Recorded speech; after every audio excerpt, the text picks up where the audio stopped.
এতক্ষণ আপনারা যার জন্য অধীর আগ্রহ অপেক্ষা করছেন, যার তাফসীর ও আলোচনা শোনার জন্য দেশের প্রত্যন্ত অঞ্চল থেকে পঙ্গপালের মতো ছুটে আসে জনতায় প্যারেড ময়দানে, যার তাফসীর শুনে হাজারো জনতা ইসলামের সুশীতল ছায়ায় নিয়েছে আশ্রয়, মিডিয়ার মাধ্যমে যার আলোচনার ঢেউ আশ্রে পড়েছে শুধু আটলান্টিকের ওপারে, আর ছুটে আসছে মানুষ হিদায়াতের পথে। সেই বিশ্বনন্দিত মুফাসসির কোরআন, এদেশের লক্ষ লক্ষ তরুণ যুবকের প্রেরণার উৎস, বিশিষ্ট পার্লামেন্টারিয়ান, জামাত ইসলামী বাংলাদেশের সংসদীয় দলের উপনেতা এবং ধর্ম বিষয়ক মন্ত্রণালয় সম্পর্কিত স্থায়ী কমিটির সম্মানিত সভাপতি, নন্দিত জননেতা হযরতুল আল্লাম আলহাজ মাওলানা দিলওয়ার হোসেন সাঈদী সাহেব এখন তার মূল্যবান তাফসীর পেশ করছেন। মোহতারাম প্রধান মুফাসসির এখন তাফসীর পেশ করছেন।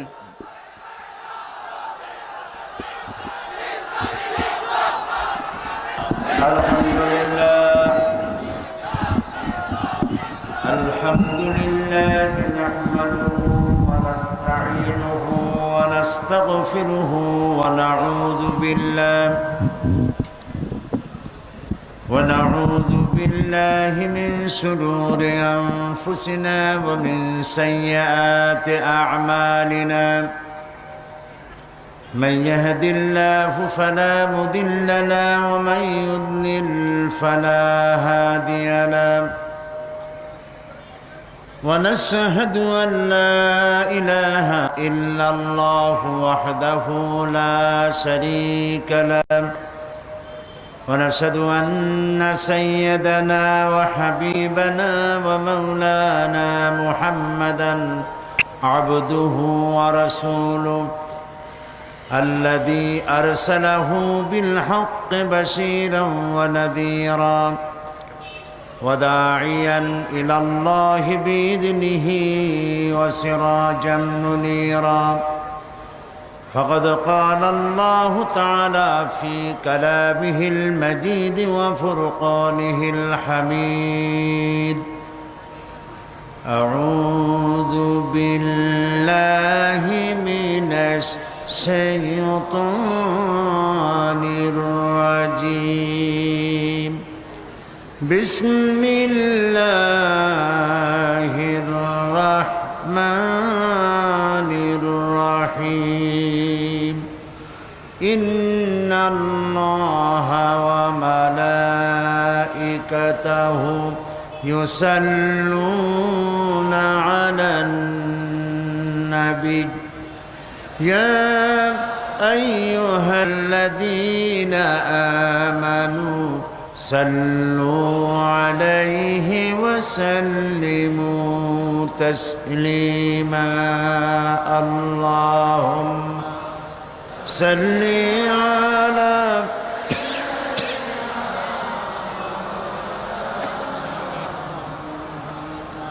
وعلى آل سيدنا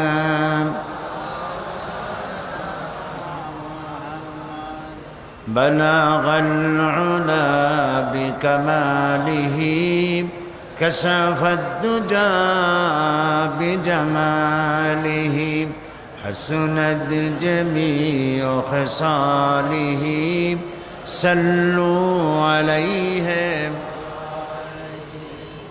مشرق حب محمد مطلع ديوان ما مطلع خورشید شقاش سینه سوزان من بلغ العلا بكماله كشف الدجى بجماله حسنت جميع خصاله صلوا عليه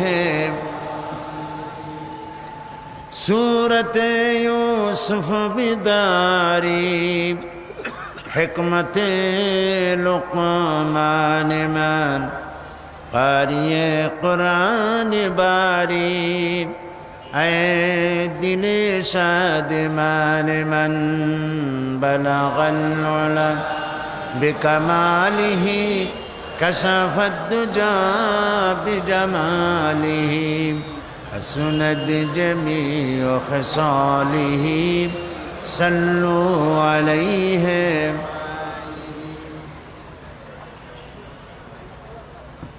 जनाब सभापति हजरत मौलाना शमसुद्दीन साहेब दामद बरकातुहुमुल आलिया, আজকে মঞ্চে উপস্থিত এদেশের শীর্ষস্থানীয় আলেম দ্বীন, মুফাসসির কোরআন হযরতুল আল্লাম আবুল কাসেম মোহাম্মদ সিফাতুল্লাহ, আন্তর্জাতিক খ্যাতিসম্পন্ন মুফাসসির কোরআন হযরত মাওলানা লুৎফুর রহমান সাহেব, হাজারাত উলামায়ে কেরাম, উপস্থিত আমার প্রিয় চট্টগ্রাম এবং বাংলাদেশের বিভিন্ন জেলা থেকে আগত, পার্শ্ববর্তী দেশ থেকে আগত সম্মানিত ভাইয়েরা, পর্দার আড়ালের মা এবং বোনেরা, সুপ্রিয় সাংবাদিক বৃন্দ, আসসালামু আলাইকুম ওয়া রাহমাতুল্লাহি তাআলা ওয়া বারাকাতুহু। আমরা মহান আল্লাহ সুবহানাহু ওয়া তাআলার দরবারে লাখো কোটি শুকর আদায় করি যে মহান আল্লাহ তাবারক ওয়া তাআলা চট্টগ্রাম ইসলামী সমাজ কল্যাণ পরিষদ কর্তৃক আয়োজিত ঐতিহাসিক 5 দিনব্যাপী ঐতিহাসিক তাফসীরুল কোরআন মাহফিলের আজ 25তম বার্ষিকী দ্বিতীয় দিনে আমাদেরকে উপস্থিত হওয়ার তৌফিক এনায়েত করেছেন। আমরা সেই মনিবের দরবারে শুকরগুজার হচ্ছি। সকলে পড়ছি আলহামদুলিল্লাহ, মহব্বতের সাথে সমস্বরে সবাই পড়েন আলহামদুলিল্লাহ। রব্বানা লাকাল হামদ হামদান কাসীরান তয়্যিবান মুবারাকান ফীহি ইয়া রাব্বি লাকাল হামদু কামা ইয়ানবাগি লিজালালি ওয়াজহিকা ওয়া আযীমি সুলতানিকা। আমরা আমাদের মালিক, আমাদের খালেক, আমাদের রাজ্জাক, আমাদের মনিব, আমাদের রব, আমাদের ইলাহ, বিশাল ওই আকাশের মালিকের, কুল কায়নাতের মালিকের প্রশংসা করে নিলাম। কারণ তিনি যদি আমাদেরকে এখানে উপস্থিত হতে না দিতেন আমরা কেউ আসতে পারতাম না। আমরা এসেছি কোরআনে কারীম শোনার জন্য। সুতরাং এ মাহফিল হচ্ছে জলসায়ে রহমানি, এ মাহফিল হচ্ছে জান্নাতের টুকরা, এ মাহফিল হচ্ছে বরকতপূর্ণ মাহফিল, যে মাহফিলে আসা বসা শোনা সবটুকুন ইবাদতের মধ্যে শামিল। কারণ এখানে আমরা যে আলোচনা করছি আমরা আল্লাহ এবং রসুলকে কেন্দ্র করে, কোরআন এবং হাদিসকে কেন্দ্র করে কথা বলছি, ঠিক না ভাই? আমি আসার আগ পর্যন্ত এদেশের প্রথিত যশা আলিম, দেশ বরণ্য শীর্ষস্থানীয় 2 জন আলেমের মুখে, মুফাসসির কোরআন, তাদের মুখে আপনারা কোরআনে কারীমের কথাই শুনেছেন। আমিও চেষ্টা করব আপনাদের সামনে কোরআনে কারীম থেকে বলার জন্য। তবে আমি কিছুই বলতে পারবো না যদি মনিব আমাকে তৌফিক এনায়েত না করেন। সুবহানাকা লা ইলমা লানা ইল্লা মা আল্লামতানা আলাইহি তাওয়াক্কালতু ওয়া ইলাইহি উনীব। সে আল্লাহ রাব্বুল আলামিনের দরবারে মিনতি করছি। লোকেরা বড় আশা করে আসে, আল্লাহ তাআলা তোমার গোলামকে দিয়ে, যারা এই মঞ্চে কথা বলেন তাদেরকে দিয়ে এমন কিছু কথা বলায়ও যারা বলেন এবং যারা শোনেন উভয়ের জন্য জনতা দুনিয়া এবং আখিরাতে কল্যাণমুখী হয়। আমরা বলি আমিন। প্রিয় ভাই সব, গতকাল আমরা আলোচনা করছিলাম সূরা আর রহমানের আল্লামাল কোরআন এই বিষয়ের উপরে আমরা কথা বলতেছিলাম। তার মানে হচ্ছে গোটা পৃথিবীতে, এই পৃথিবী আল্লাহ সৃষ্টি করে, কুল কায়নাতকে সৃষ্টি করে যত দয়া করেছেন, সমস্ত দয়া একত্রিত করলে কোরআন নাজিল করে যে দয়া করেছেন তার সমান হবে না। সর্বশ্রেষ্ঠ দয়া হচ্ছে যে কোরআনের মতো একখানা কিতাব তিনি আমাদেরকে দান করেছেন। আমরা বলি সুবহানাল্লাহ। এবং এই কোরআন আল্লাহ নাজিল করেছেন, দিয়েছেন এই কারণে আল্লাহ তাআলা বলছেন, ওয়া'লাল্লাহি কাসদুস সাবিলি ওয়া মিনহা জাইরুন ওয়ালাউ শাআ লাহাদাকুম আজমাইন। আর সোজা রাস্তা বলে দেওয়ার দায়িত্ব আমি আল্লাহর। যেখানে রয়েছে অসংখ্য বাঁকা পথ, এই অসংখ্য বাঁকা পথ হচ্ছে মানুষের তৈরি করা মতবাদগুলি, সব হলো বাঁকা পথ। মানুষের তৈরি করা মতবাদগুলি সোজা পথ না বাঁকা পথ? এই বাঁকা পথ সমূহের মধ্যে সোজা পথ বলে দেওয়ার দায়িত্ব আল্লাহ তাআলার। তিনি নিজে বলছেন, এটা আমার দায়িত্ব, এটা আমি বলে দেব। আর তাই তিনি যুগে যুগে পেগম্বর প্রেরণ করেছেন এবং তাদের কাছে বাণী পাঠিয়েছেন, কিতাব দিয়েছেন। সর্বশেষ নবী এলেন আমাদের নবী, সর্বশ্রেষ্ঠ নবী, সর্বশেষ নবী, বিশ্ব নবী মুহাম্মদুর রাসূলুল্লাহ সাল্লাল্লাহু আলাইহি ওয়াসাল্লাম। আর তার কাছে শরীয়তকে, দ্বীনকে আল্লাহ তাআলা পূর্ণ করলেন, মোকাম্মাল করলেন, কমপ্লিট করলেন কোরআন নাজিল করে দিয়ে। সুবহানাল্লাহ। সেই জন্য এই কিতাব আল্লাহ তাআলা নাজিল করেছেন, যে কোরআন আমি আপনাদের সামনে আলোচনা করছি বা আমরা করতেছি, এ কোরআন হচ্ছে মহাবিশ্বের মহাবিস্ময়। এর থেকে আশ্চর্যজনক কিতাব এই পৃথিবীতে আর আসেনি। এ কোরআন শুধু মুসলমানদের জন্য নয়, আজ আমাদের 25 বছর পূর্তি উপলক্ষে আজকে যে মানুষের ঢল নেমেছে, এর মধ্যে নিশ্চয়ই হিন্দু ভাইরাও আছেন, অমুসলিম ভাইরাও এসেছেন, ঠিক নয় কি? আর যদি তারা নাই আসেন তাহলে প্রতি বছর মুসলমান হয় কারা? এই মঞ্চে আপনারা দেখেছেন শত শত, গত 25 বছরে শত শত হিন্দু, বৌদ্ধ, খ্রিস্টান এই মঞ্চে ইসলাম কবুল করেছেন। আলহামদুলিল্লাহ বলে আমি কোরআনে কারীমের মাহফিলের পক্ষ থেকে সেসব অমুসলিম ভাইদেরকে সুস্বাগতম জানাচ্ছি, ওয়েলকাম করছি, খের মাকদাম করছি, মারহাবা বলছি, ধন্যবাদ জানাচ্ছি। কারণ এ কোরআন শুধু মুসলমানদের জন্য আসেনি। হুদাল লিন্নাস, হাদা বায়ানুল লিন্নাস। এ কোরআন গোটা বিশ্ববাসীর জন্য। সুবহানাল্লাহ। যারা মানুষ নামে পদবাচ্য যারা বিবেচিত, যাদের নাম মানুষ, তাদের জন্য কোরআন। এই জন্য কোরআন অন্যান্য ধর্মীয় পুস্তকের মতো নয়। কোরআন হচ্ছে মানব জীবনের একটি পূর্ণাঙ্গ জীবন বিধান। এ কোরআন যখন নাজিল হয় আর নবী করিম সাল্লাল্লাহু আলাইহি ওয়াসাল্লাম যখন এটা পড়তেন, তখন তৎকালীন কাফেরেরা নবী করিম সাল্লাল্লাহু আলাইহি সাল্লামকে পাগল বলতো, জেনে ধরা রুগী বলতো, নাউজুবিল্লাহ।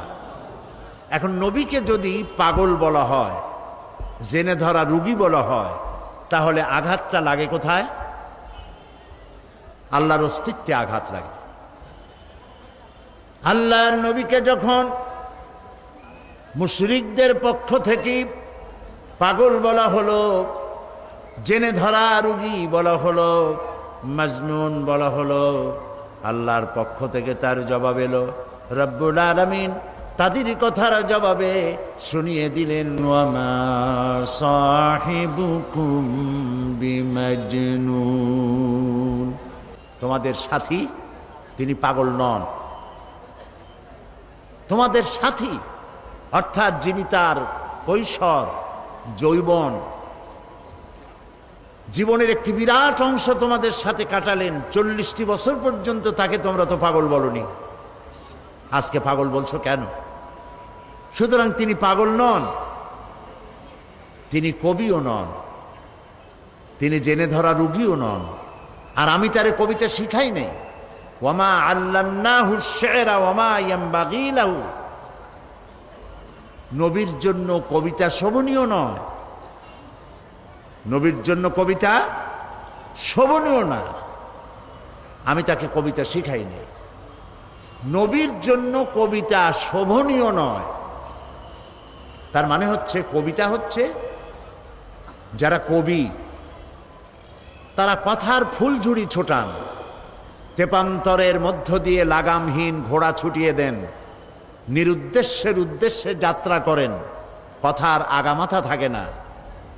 এই জন্য কবিরা মানুষের মনে আনন্দ সৃষ্টি করতে পারেন ঠিকই, কিন্তু কোনো বিপ্লব ঘটাতে পারেন না। কবিরা কখনো যুদ্ধের নেতৃত্ব দিয়ে সেনাপতির দায়িত্ব অথবা রাষ্ট্রপ্রধান এর দায়িত্ব সুচারুরূপে পালন করতে পারেন না। এই জন্য কবিতা এটা নবীর জন্য শোভনীয় নয়, কারণ কবিরা এমন সব কথা বলেন যে কথার সাথে বাস্তবতার কোনো মিল থাকে না। এ বিষয়ে আমি এর পূর্বে অনেকবার আলোচনা করেছি, আজকে সেদিকে না যাই। কবিত্ব এটি একটি কোয়ালিটি, এটি আল্লাহর একটি দান। কেউ তো কবিতাকে আল্লাহর শ্রেষ্ঠত্ব, মহানত্ব, তার বিশালত্ব এগুলি প্রচারের জন্য কাজে লাগায়, কথা বুঝতে পেরেছেন? আর কেউ তো কবিতা দিয়ে মানুষকে অশ্লীলতার দিকে আকৃষ্ট করে। সুতরাং কবিতা বা কবিত্ব একটি প্রতিভা, কিন্তু সেই প্রতিভা কোনো পূর্ণাঙ্গ প্রতিভা এমন নয় যা জাতি গঠনে কোনো বিপ্লবী ভূমিকা রাখতে পারে। এই জন্যে আল্লাহ রাব্বুল আলামিন বলছেন যে আমি আমার নবীকে কবিতা শিখাই নাই এবং কবিতা তার জন্য শোভনীয় নয়। নবী করিম সাল্লাল্লাহু আলাইহি ওয়াসাল্লাম যখন কোরআনের এই দাওয়াত দিচ্ছিলেন, সমাজে এই দাওয়াত যখন দিচ্ছিলেন, যেহেতু তিনি যখন কোরআন পড়তেন লোকেরা মনে করতো এটা বুঝি কবিতা। আপনি যদি কোরআন তাড়াতাড়ি পড়েন তাহলে মনে হবে যেন আপনি প্রবন্ধ পড়ছেন, আর যদি প্রতি আয়াতে থেমে থেমে পড়েন মনে হবে যেন আপনি কবিতা পড়ছেন। এটা ঠিক কিনা বলেন? দেখুন, আর রহমান আল্লামাল কুরআন খলাকাল ইনসান আল্লামাহুল বায়ান। থেমে থেমে পড়লাম মনে হলো যেন কবিতা।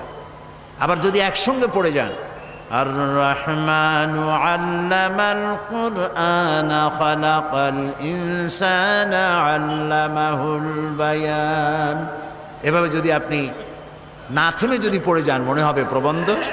আর যদি আয়াতে আয়াতে থেমে থেমে পড়েন আগাগোড়া সূরা ফাতিহা থেকে নাস পর্যন্ত মনে হবে যেন কবিতা পড়ছেন। সুবহানাল্লাহ।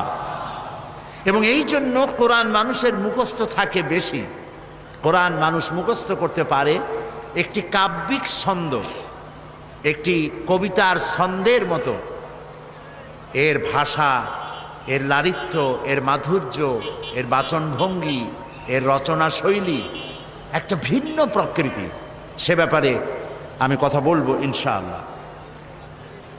তো আমরা বলছিলাম যে আল্লাহ তাআলা কোরআন নাজিল করেছেন, কোরআন শিখিয়েছেন মানুষকে, এবং এই কোরআন শিক্ষা দেওয়াটা হচ্ছে আল্লাহ তাআলার সৃষ্টি জগৎ মানুষের জন্য সব থেকে বড় দয়ার প্রমাণ।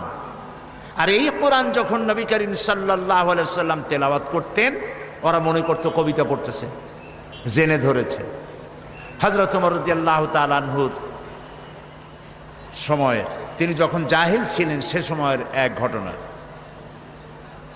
তার ইচ্ছে হলো তিনি নবী করিম সাল্লাল্লাহু আলাইহি সাল্লামকে নির্যাতন করবেন।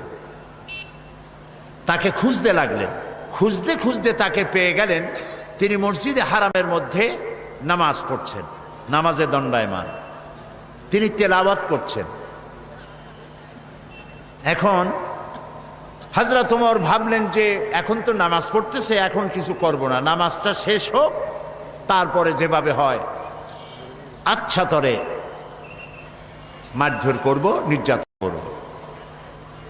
নবী করিম সাল্লাল্লাহু আলাইহি সাল্লাম তেলাওয়াত করতেছিলেন, আর এই তেলাওয়াত হযরত ওমর শুনতেছিলেন। তার হৃদয়ের মধ্যে প্রতিটি আয়াত যেন গ্রথিত হচ্ছিল। তিনি অবাক হলেন, ভাবলেন মুহাম্মদ সাল্লাল্লাহু আলাইহি ওয়াসাল্লাম নিঃসন্দেহে তাকে কোনো জেন এই সব কথা শিখিয়ে দেয়, নইলে যিনি জীবনেও লেখাপড়া করেন নাই, স্কুলে যান নাই, কলেজে যান নাই, পড়াশোনা করেন নাই, নাম লিখতে পারেন না, পড়তে জানেন না, নাম সই করতে পারেন না, এত সুন্দর করে বলেন কি করে? নিশ্চয়ই কোনো জেনে শিখায়। হযরত ওমর বলেন, আমি যখন এই চিন্তা করছি মনে মনে, জেনের শেখানো কথা হবে বোধ হয়, তখন তিনি নামাজের ভেতরে যা পড়লেন তাতে আমার মনে হলো যেন আমার কথার তিনি জবাব দিলেন। কি পড়লেন? হযরত ওমর যখন এই চিন্তা করতেছিলেন, নবীজি তার তেলাওয়াতের মধ্যে এক পর্যায়ে তিনি তেলাওয়াত করলেন, ইন্নাহু লাকাউলু রাসূলিন কারীম। নিশ্চয়ই এক বার্তাবাহকের বর্ণনা, এক সম্মানিত বার্তাবাহকের বর্ণনা। হযরত ওমর চিন্তা করলেন, আমি যে মনে করেছিলাম জেনের কথা, এটা তো তারই জবাব হলো যেটা জেনের কথা নয়, এটা এক মহান বার্তাবাহকের বর্ণনা। তাহলে জেনের কথা যদি না হয়, তাহলে এটা তো ঠিক যে মুহাম্মদ সাল্লাল্লাহু আলাইহি সাল্লাম ফাঁকে ফাঁকে, তলে তলে নিজে কোন ফাঁকে যেন কবি হয়ে গেছে, নইলে মিলায় মিলায় বলেন কি করে? হযরত ওমর বলেন, আমি যখন মনে মনে ভাবলাম নবীজি কবি হয়ে গেছেন, মুহাম্মদ সাল্লাল্লাহু আলাইহি ওয়াসাল্লাম কবি হয়ে গেছেন, তখন তিনি নামাজের ভেতরে যা তেলাওয়াত করলেন আমি বুঝলাম আমার কথার জবাব পেয়ে গেছি। তিনি পড়লেন, ওয়ামা হুয়া বিকাউলি শাইরিন কালিলাম মা তুমিনুন। না না না, এটা কোনো কবির কথা নয়, তোমরা খুব কমই বিশ্বাস স্থাপন করে থাকো। হযরত ওমর মনে মনে ভাবলেন, মনে করেছিলাম কবি, কিন্তু কবি না, গণক। তা না হলে আমার মনের কথা বুঝলো কেমনে? হযরত ওমর যখন মনে মনে ভাবলেন মুহাম্মদ সাল্লাল্লাহু আলাইহি সাল্লাম শুধু কবি নন, গণক হয়ে গেছেন, তিনি বলেন, এই চিন্তার সঙ্গে সঙ্গে তিনি পড়লেন, ওয়ালা বিকাউলি কাহিনিন কালিলাম মা তাযাক্কারুন। না না না, এটা কোনো গণকের কথা নয়, তোমরা খুব কমই উপদেশ গ্রহণ করে থাকো। হযরত ওমর বজ্রাহতের মতো হয়ে গেলেন। কি আশ্চর্য কথা! যা চিন্তা করি তার জবাব আসে নামাজের মধ্যে দিয়ে, কি সাংঘাতিক! এটা জেনের কথা নয়, এটা কবির কথা নয়, এটা গণকের কথা নয়, তবে এটা কি? হযরত ওমর বলেন, আমি যখন মনে মনে ভাবলাম তবে এটা কি, অমনি জবাব এলো, তিনি নামাজের ভিতরে পড়লেন, তানজিলুম রব্বিল আলামিন। এটি মহান আল্লাহ রব্বুল আলামিনের বাণী, যিনি তামাম জাহানের পালনেওয়ালা রব, তার কাছ থেকে নাজিলকৃত এটি কিতাব। সুবহানাল্লাহ। হযরত ওমর বললেন, আমার মনে হলো যেন ইসলাম তার নিজস্ব আসন আমার কলিজার মধ্যে গেড়ে বসতেছে। প্রিয় ভাই সব, কোরআন নাজিল হতে থাকলো, নবী করিম সাল্লাল্লাহু আলাইহি সাল্লাম মুখস্থ করতে লাগলেন, আর আল্লাহ তাআলা দুনিয়ার মানুষকে শুনিয়ে দিলেন এই যে কোরআন, এ সবটা আল্লাহর বাণী। জোরে সোরে একবার বলেন তো, এটা কার বাণী? মানুষের যেন কোনো সন্দেহ না থাকে, এই জন্য রব্বুল আলামিন বলছেন, ওয়া মা ইয়ানতিকু আনিল হাওয়া ইন হুয়া ইল্লা ওয়াহিয়ুন ইউহা। আমার নবী কোরআনের ব্যাপারে যা বলেন সব আমার নাজিলকৃত কথা, আমার ওহী তিনি বলেন, নিজের থেকে বানায়া তিনি কিছুই বলেন না। দুনিয়ার মানুষকে কোরআন সম্পর্কে রব্বুল আলামিন গ্যারান্টি দিলেন, ওয়ালাউ তাকাওয়ালা আলাইনা বা'দাল আকাওয়িল। আমার নবী যদি নিজের থেকে কোনো একটি কথা বানায়া আমার নামে কোরআনের ভিতরে যদি চালায় দিতেন, আমি আমার নবীর ডান হাতকে চেপে ধরতাম, আর আমার নবীর কণ্ঠ নালীকে আমি আল্লাহ কেটে ফেলে দিতাম।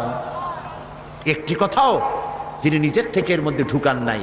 এর মধ্যে যত কথা, সব কথাগুলি কার? সবাই বলুন, আল্লাহ তাআলার বাণী দিয়ে ভরা।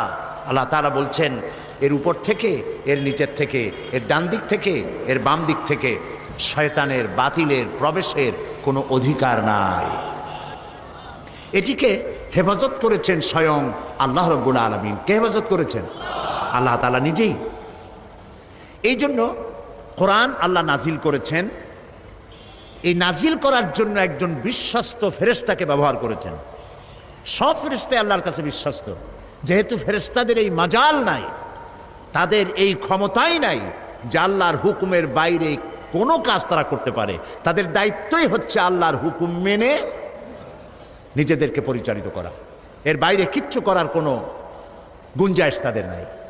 কিন্তু এই ফেরেশতাদের মধ্য থেকে একজন ফেরেশতাকে আল্লাহ বেছে নিলেন, যাকে আল্লাহ তাআলা বললেন শাদীদুল কুওয়া, যাকে বললেন রূহুল আমিন। আমরা তাকে কি নামে চিনি? মাশাআল্লাহ, আপনারা সবাই জানেন তার নাম হযরতে জিবরাইল আলাইহিস সালাম।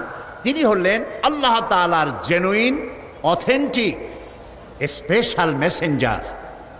সমস্ত নবীর কাছে এই ওহী পাঠাবার জন্য আল্লাহ তাকে ব্যবহার করেছেন। এই কোরআন সবটা হলো ওহী। এই কোরআনের মধ্যে সবটা কি? ওহী। এখন ওহী কি জিনিস সেটা আমাদেরকে বুঝতে হবে।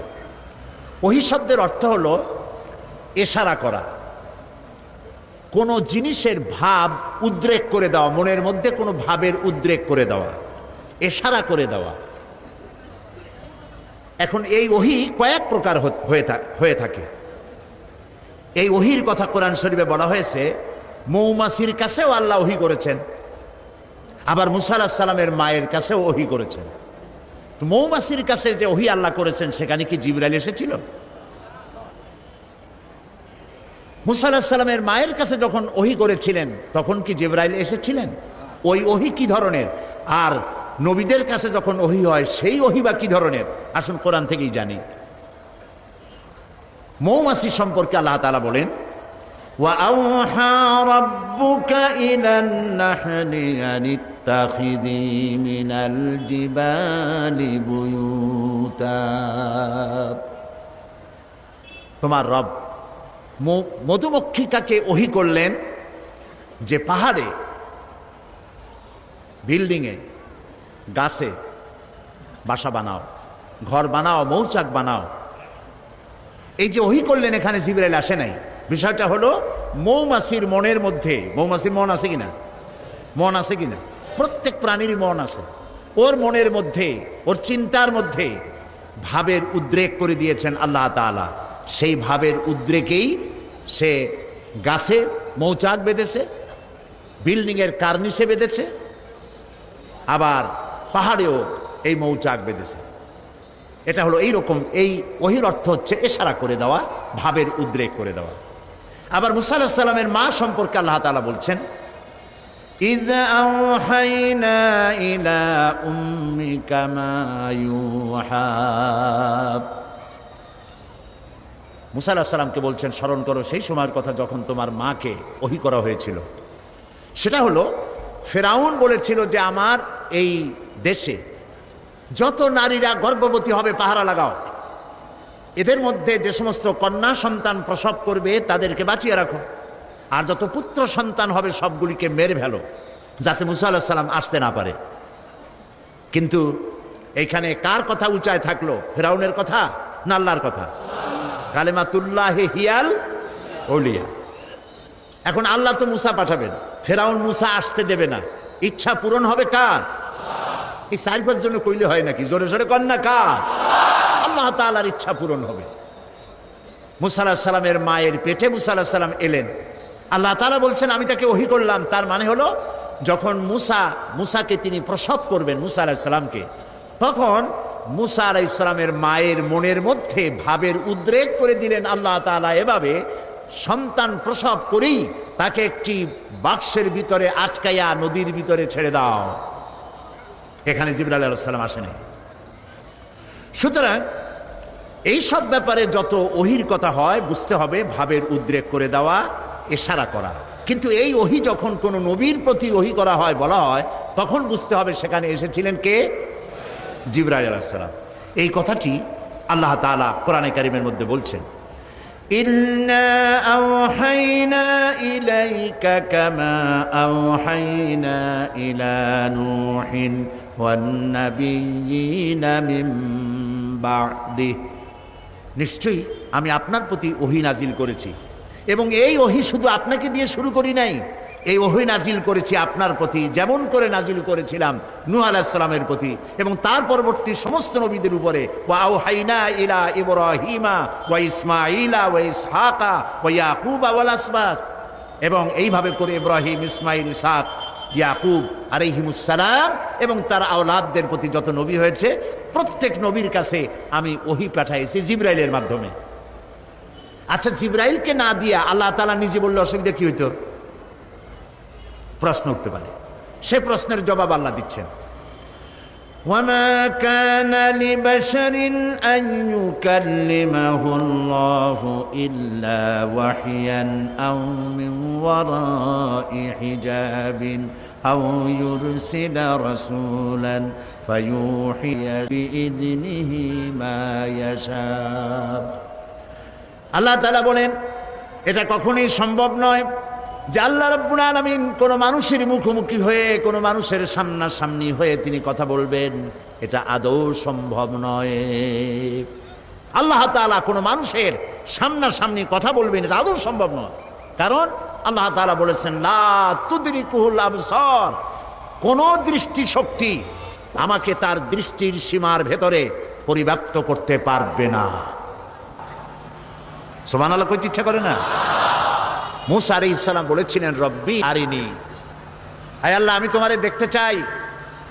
আল্লাহ তাআলা সাফ একটি জবাব দিয়েছেন, লান তারানি, কখনো দেখতে পারবে না। মুসা আলাইহিস সালাম খুব আদুরে নবী ছিলেন, বেশি আদরের ছিলেন। তিনি যখন বেশি বেশি দেখতে চাইলেন, আল্লাহ তাআলা বললেন তাহলে একটু পরীক্ষা হোক, টেস্ট হোক, দেখতে পারবা কিনা তার একটা টেস্ট হতে হবে। আল্লাহ তাআলা তার সম্মুখ থেকে ৭০,০০০ পর্দা ভেতর দিয়ে সামান্য নূরের তেজাল্লি নিক্ষেপ করলেন পাহাড়ের প্রতি, ডাইরেক্ট। তিনি তো দেখতে পারবেনই না, পাহাড়ের উপরে নূর ফেলেছেন, সেই নূরকে তিনি বরদাস্ত করতে পারেন নাই। মুসা আলাইহিস সালাম বেহুশ হয়ে জমিনে পড়ে গিয়েছেন। এখানে মুসা আলাইহিস সালাম আর মুহাম্মদ সাল্লাল্লাহু আলাইহি সাল্লামের মধ্যে পার্থক্য হচ্ছে এই, মুসা আলাইহিস সালাম পাহাড়ের প্রতি পড়া নূরকে সহ্য করতে পারেন নাই, বেহুশ হয়ে পড়েছেন। কিন্তু মেরাজে নবী করিম সাল্লাল্লাহু আলাইহি সাল্লাম নূর দেখেছেন আর বেহুশ হয়ে পড়েন নাই। আল্লাহ তাআলা কোরআন শরীফে এটা বলেছেন। অন্য কোনো সময় সুযোগ পেলে তখন সেই কাহিনী শোনানো যাবে কোরআনে কারীম থেকে। সুতরাং মূল কথা হচ্ছে এই যে আল্লাহ তাআলাকে কোনো মনুষ্য শক্তির দৃষ্টি সীমার ভিতরে কোনো দৃষ্টি শক্তি লা তুদরিকুহুল আবসার, আল্লাহর দৃষ্টি সীমার ভেতরে তো সব, কিন্তু কোন শক্তি তার দৃষ্টি দিয়ে আল্লাহকে সীমাবদ্ধ করতে পারবে না। সুবহানাল্লাহ বিহামদিহি। তো আল্লাহ রাব্বুল আলামিন মানুষের সঙ্গে যেহেতু তিনি কথা সরাসরি বলবেন না, কথা বলতে গেলে তিনি মিওয়ারায়ে হিজাব, পর্দার আড়াল থেকে বলেন, নতুবা তিনি জিবরাইলের মাধ্যমে, ফেরেশতার মাধ্যমে কথা বলেন।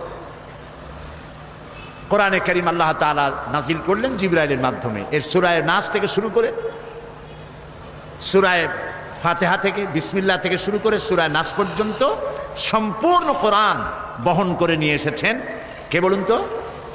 জিবরাইল আলাইহিস সালাম। এই কিতাবের বিশুদ্ধতা সম্পর্কে কোনো কথা উঠতে পারে পাঠকের মনে। দেখুন, পৃথিবীতে যত লেখকরা বই লেখেন, প্রত্যেক লেখক শুরুতেই তার দুর্বলতা স্বীকার করেন। আপনারা কি কথা শুনতেছেন? সেই সাথে বুঝতেছেন? আলহামদুলিল্লাহ বলেন।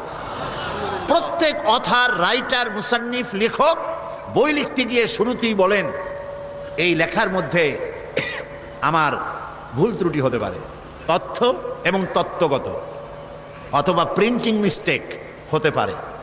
কোনো সহৃদয় পাঠক যদি তার চোখে কোনো ভুল ধরা পড়ে আমাকে জানিয়ে দিলে কৃতজ্ঞতার সাথে আগামী সংস্করণে সংশোধন করতে বাধ্য থাকিব। এরকম লেখা থাকে কিনা? না, এইরকম লেখা থাকে, আমি যে একখানা বই লেখছি এর মধ্যে ভুল ধরে কার বাপের মাথায় কয়টা মাথা। কি বলেন?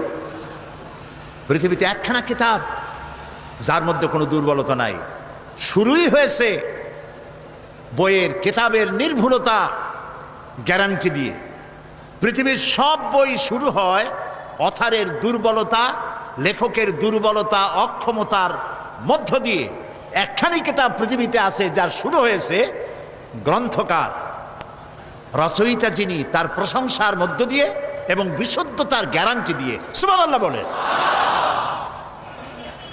শুরুতেই রচয়িতার প্রশংসা। কোরআন খুলবেন, সঙ্গে সঙ্গে দেখবেন আলহামদুলিল্লাহি রাব্বিল আলামিন। প্রাণ খুলে পড়েন আলহামদুলিল্লাহি রাব্বিল আলামিন। সমস্ত প্রশংসা, যাবতীয় প্রশংসা আল্লাহ রাব্বুল আলামিনের, যিনি কিতাব নাজিল করেছেন। সুবহানাল্লাহ। আর এক কথা উল্টান, যেখান থেকে শুরু করবেন ওইখানেই দেখেন বিশুদ্ধতার গ্যারান্টি। যালিকাল কিতাবু লা রাইবা ফি।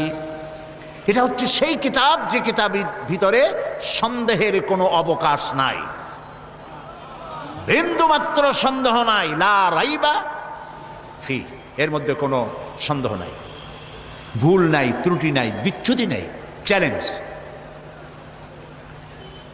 আল্লাহ রাব্বুল আলামিন বিশ্ববাসীকে চ্যালেঞ্জ করলেন, আম ইয়াকুলুনা ইফতারাহু কুল ফাআতু বিসূরাতিন মিছলিহি ওয়াদউ মান ইসতাতা'তুম মিন দুনিল্লাহ। এরা কি দাবি করে যে কোরআন আপনার বানানো? যদি এই ধরনের দাবি তারা করে, তাহলে তাদের পক্ষে যদি সম্ভব হয় তাহলে কোরআনের মতো করে কোরআন তারা বানাক। যদি তারা সত্যবাদী হয়, কোরআনের সূরার মতো করে সূরা তারা বানায় নিয়ে আসুক। মহান আল্লাহ রাব্বুল আলামিন আরো চ্যালেঞ্জ করলেন, কুল লাইন ইজতামা'তিল ইনসু ওয়াল জিন্নু আলা আন ইয়াতু বিমিসলি হাযাল কুরআন লা ইয়াতুনা বিমিসলিহি ওয়ালাউ কানা বা'দুহুম লিবা'দিন যাহিরা। কুল লাইন ইজতামা'তিল ইনসু ওয়াল জিন্নু, বলুন গোটা পৃথিবীর সমস্ত মানুষ আর জিন সব যদি একত্রিত হয় এই ব্যাপারে যে কোরআনের মতো একখানা কোরআন বানাবে, লা ইয়াতুনা বিমিসলিহি, আল্লাহ তাআলা বলছেন কখনো তাদের পক্ষে সম্ভব হবে না কোরআনের মতো একখানা কোরআন বানাইতে। ওয়ালাউ কানা বা'দুহুম লিবাদিন জহিরা, যদি তারা পরস্পরকে সাহায্য সহযোগিতা জেনেরা যদি মানুষেরা করে, মানুষেরা যদি জেনেরা করে, কিয়ামত পর্যন্ত যদি প্রচেষ্টা চালায়, কোরআনের মতো একখানা কিতাব বানাইতে পারবে না। এটা কি সোজা চ্যালেঞ্জ না কঠিন চ্যালেঞ্জ? এই কঠিন চ্যালেঞ্জের মোকাবেলা কেউ কি করতে পেরেছে? আল্লাহ রাব্বুল আলামিন একটি সূরা অথবা 10টি সূরা অথবা কোরআনের মতো কোরআন বানাবার চ্যালেঞ্জ করে সর্বশেষ আরো একটি চ্যালেঞ্জ করলেন, ইন কুনতুম ফি রাইবিম মিম্মা নাযালনা আলা আবদিনা ফাআতু বিসূরাতিন মিন মিসলিহি ওয়াদউ শুহাদাআকুম মিন দুনিল্লাহি ইন কুনতুম সাদিকিন। ইন কুনতুম ফি রাইবিন মিম্মা নাযালনা আলা আবদিনা, আমার বান্দার উপর যে কিতাব নাজিল করেছি যদি তোমাদের সন্দেহ হয়, যেটা বান্দার বানানো, মানুষের বানানো, ফাতু বিসূরাতিন, তাহলে কোরআন শরীফের ছোট্ট একটি সূরার মতো সূরা বানাও। চ্যালেঞ্জের ধরনটা দেখুন, আল্লাহ তাআলা বললেন না যদি পারো সূরা বাকারার মতো একটা সূরা বানাও, সূরা আনআমের মতো, মায়েদার মতো, আরাফের মতো একটা সূরা বানাও না, ফাতু বিসূরাতিন, ক্ষুদ্র কনিষ্ঠ যে সূরাটি আছে কোরআন শরীফের ওই রকম একটি সূরা পারলে বানাও, এবং আল্লাহবাদে যত সাহায্যকারী আছে তাদের সাহায্য গ্রহণ করো। আজ পর্যন্ত এই চ্যালেঞ্জের মোকাবেলা কেউ করতে বলেন পারে নাই। আল্লাহকে তো মানুষ অস্বীকার করে না, অস্বীকার বলে না যে আল্লাহ নাই, দেয়ার ইজ নো গড বলে না, স্রষ্টা বলতে কেউ নাই বলে না। এরকম পাগল ছাগল দুনিয়ায় আছে যারা বলে স্রষ্টা বলতে কেউ নাই বলে, কিন্তু একথা কেউ বলে না যে কোরআন শরীফ এটা মানুষের বানানো, এটা বলে না কেউ। আপনারা শুনছেন নাকি কেউ বলেছে কোরআন মানুষের বানানো? বলে না। কেন বলে না? কারণ হলো এরা জাতে মাতাল হলেও তালে ঠিক আছে। ওদের চিন্তা যে যদি বলি এটা মানুষের বানানো, তাহলে যারা শুনবে তারা এসে পাড়ায় ধরবে, বলবে বেটা তুইও তো মানুষ, পারলে বানা কোরআন শরীফ একটু দেখা। মুসালামায়ে কাজ্জাব নবুয়তের দাবি করলো, আর তাকে চেপে ধরলো উম্মতেরা। উম্মত তো কিছু পাইয়াই গেছিল, তাকে চেপে ধরা হলো যে নবী হইলেন তাই এতদিন নবী হয়েছেন, একটা সূরা আমরা পাইলাম না, এটা কেমন কথা? মুহাম্মদ সাল্লাল্লাহু আলাইহি সাল্লামের উপরে এত সূরা আসে নিয়ে কুলাইতে পারেন আর আপনি একটাও দিতে পারলেন না। সে কয় যে দেখো আমি কেবল না নবী হইলাম, জিবরাইল একটু আসবে তো আসতে দাও। তো ধীরে ধীরে একদিন বলল যে হ্যাঁ আমার কাছে এবার একটা সূরা দিয়ে গেছে, গভীর রাত্রে জিবরাইল আসছিল, সূরাটা দিয়ে গেছে। কি সূরা? কয় যে ভালো সূরা। তো শুনান আমাদেরকে। সবাই আগ্রহ নিয়ে বসে আছে কি একখান সূরা শুনাইবে। তো শুনাইলো, ইন্না আ'তাইনাকাল আক ফাসাল্লি লিরাব্বিকা ওয়াজআক ইন্না শানিয়াকা হুয়াল আবলাহ। উম্মতেরা কয় কি সাংঘাতিক সূরায় পড়লে তো কাইসে মরে যাব। আর ওর অর্থ কত বেকায়দা, এটা কোনো অর্থ হইল? ইন্না আ'তাইনাকাল আক, আমি তোমাকে হুতুম পেঁচা দান করছি। নবীও যে কায়দার, পাখিও সেই কায়দার। ফাসাল্লি লিরাব্বিকা ওয়াজআক, অতএব তুমি তোমার রবের উদ্দেশ্যে চিৎকার মারো। ইন্না শানিয়াকা হুয়াল আবলাক, কারণ তোমার শত্রুরা হবে সাদা এবং কালো রঙের। পৃথিবী সূর্য তো পশ্চিম দিক থেকে উদয় হবে, কিন্তু কোরআন শরীফের মতো একটি সূরা পারা তো দূরের কথা, একটি ছোট্ট সূরাও কেউ তৈরি করতে পারবে না। এবার জোরে সোরে বলেন সুবহানাল্লাহ। এটার নাম হচ্ছে কোরআন শরীফ। এটার নাম কি? কোরআন শরীফ। এই কোরআন হচ্ছে চিরন্তন শাশ্বত এক বিশাল মুজিজা। সুবহানাল্লাহ বলতে ইচ্ছে করে না ভাই? কোরআন কি মুজিজা। এই পৃথিবীতে আল্লাহ রাব্বুল আলামিন যত নবী পাঠিয়েছেন, সমস্ত নবীদের কি উন্নত মানের চরিত্র দিয়েছেন, আর মুজিজা দিয়েছেন, ওহী দিয়েছেন। সব নবীদেরকে কম বেশি মুজিজা দেওয়া হয়েছে। মুজিজা যারা পেলেন, মারা যাওয়ার সঙ্গে সঙ্গে মুজিজা শেষ হয়ে গেল, মুজিজার কার্যকারিতা আর রইল না। যেমন মুসা আলাইহিস সালামের মুজিজা ছিল হাতের লাঠি ফেলে দিলে কি হয়ে যেত। মুসা আলাইহিস সালাম ইন্তেকাল করেছেন, লাঠি খানা কবরে নিয়ে যান নাই, উম্মতেরা হাজারো চেষ্টা করে 1 সেকেন্ডের জন্য 1 বিগত একটা সাপ বানাইতে পারে নাই। দাউদ আলাইহিস সালামের মুজিজা ছিল তার গলার আওয়াজ। এত সুন্দর আওয়াজ তাকে আল্লাহ রাব্বুল আলামিন দান করেছিলেন। তিনি যখন জাবুর শরীফ তেলাওয়াত করতেন, উড়ন্ত পাখিগুলি ওড়া বন্ধ করে হযরত দাউদের চতুর্দিকে বসে আল্লাহর কালাম শুনত। লোহা ধরে চাপ দিলে পরে পানি হয়ে হাতের কর দিয়া গলে গলে পড়ে যেত। ঈসা আলাইহিস সালামের মুজিজা ছিল অন্ধ মানুষের চোখের উপরে হাত দিলে চোখ ভালো হয়ে যেত। কুষ্ঠ ব্যাধিগ্রস্ত লোকের গায়ে হাত দিলে ব্যাধি ভালো হয়ে যেত। মুসা আলাইহিস সালাম দুনিয়া থেকে বিদায় হলেন, মুজিজাও বিদায় হয়ে গেল। সুলাইমান আলাইহিস সালামের মুজিজা ছিল সূরা আন-নামল পড়ে দেখেন। গল্প শোনাচ্ছি না, কোরআন শোনাচ্ছি। হযরতে সুলাইমান সকাল বেলায় সিংহাসনে বসতেন। আল্লাহ বলেন 1 মাসের পথ বিনা ইঞ্জিনে উড়ে যেতেন। সন্ধ্যা বেলায় আর 1 মাসের পথ বিনা ইঞ্জিনে উড়ে ফিরে চলে আসতেন। হযরত সুলাইমান ইন্তেকাল করলেন, সিংহাসন কবরে নিয়ে যান নাই। উম্মতেরা 1 সেকেন্ডের জন্য জমিন থেকে 2 আঙ্গুল উপরে উঠাইতে পারে নাই। ঈসা আলাইহিস সালাম ইন্তেকাল করেন নাই, রব্বুল আলামিন তাকে উঠায় নিয়েছেন। তিনি যে অন্ধ লোকের চোখের উপরে হাত দিলে চোখ ভালো হয়ে যেত, তাকে আল্লাহ উঠায় নিলেন। তার ভক্ত অনুরক্ত, তার উম্মতের দাবিদার শত শত কোটি খ্রিস্টান পৃথিবীতে আছে। একটা অন্ধ লোকের চোখে হাত বুলাইয়া কারো চোখ ভালো বানাইয়া দিতে পারে নাই। প্রিয় ভাই সব, এই পৃথিবীতে রব্বুল আলামিন সব নবীকে কম বেশি মুজিজা দিয়েছেন। সব থেকে শ্রেষ্ঠ মুজিজা দিয়েছেন আমাদের নবীকে। নবীজি মুহাম্মদ রাসূলুল্লাহ সাল্লাল্লাহু আলাইহি ওয়াসাল্লামের জীবনে হাজার হাজার মুজিজা সংঘটিত হয়েছে। নবীজির সমস্ত মুজিজার ভিতরে সর্বশ্রেষ্ঠ মুজিজা যেটা, তার নাম কোরআন। রাসূলের মুজিজার নাম কি? রাসূল দুনিয়া থেকে চিরকালের জন্য বিদায় হয়ে গেছেন।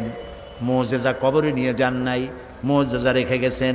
এই মুজিজা থাকবে কিয়ামত পর্যন্ত। লোকেরা শুনবে, বোঝে না তাও কান্দে।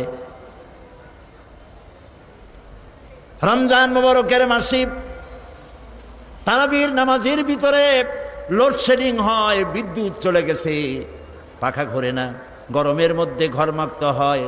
কোরআন শোনা বাদ দিয়া নামাজিরা বাইর হয়ে যায় না। সারা পৃথিবী জুড়ে সব থেকে বেশি যে কিতাব পড়া হয়েছে তার নাম কোরআন শরীফ।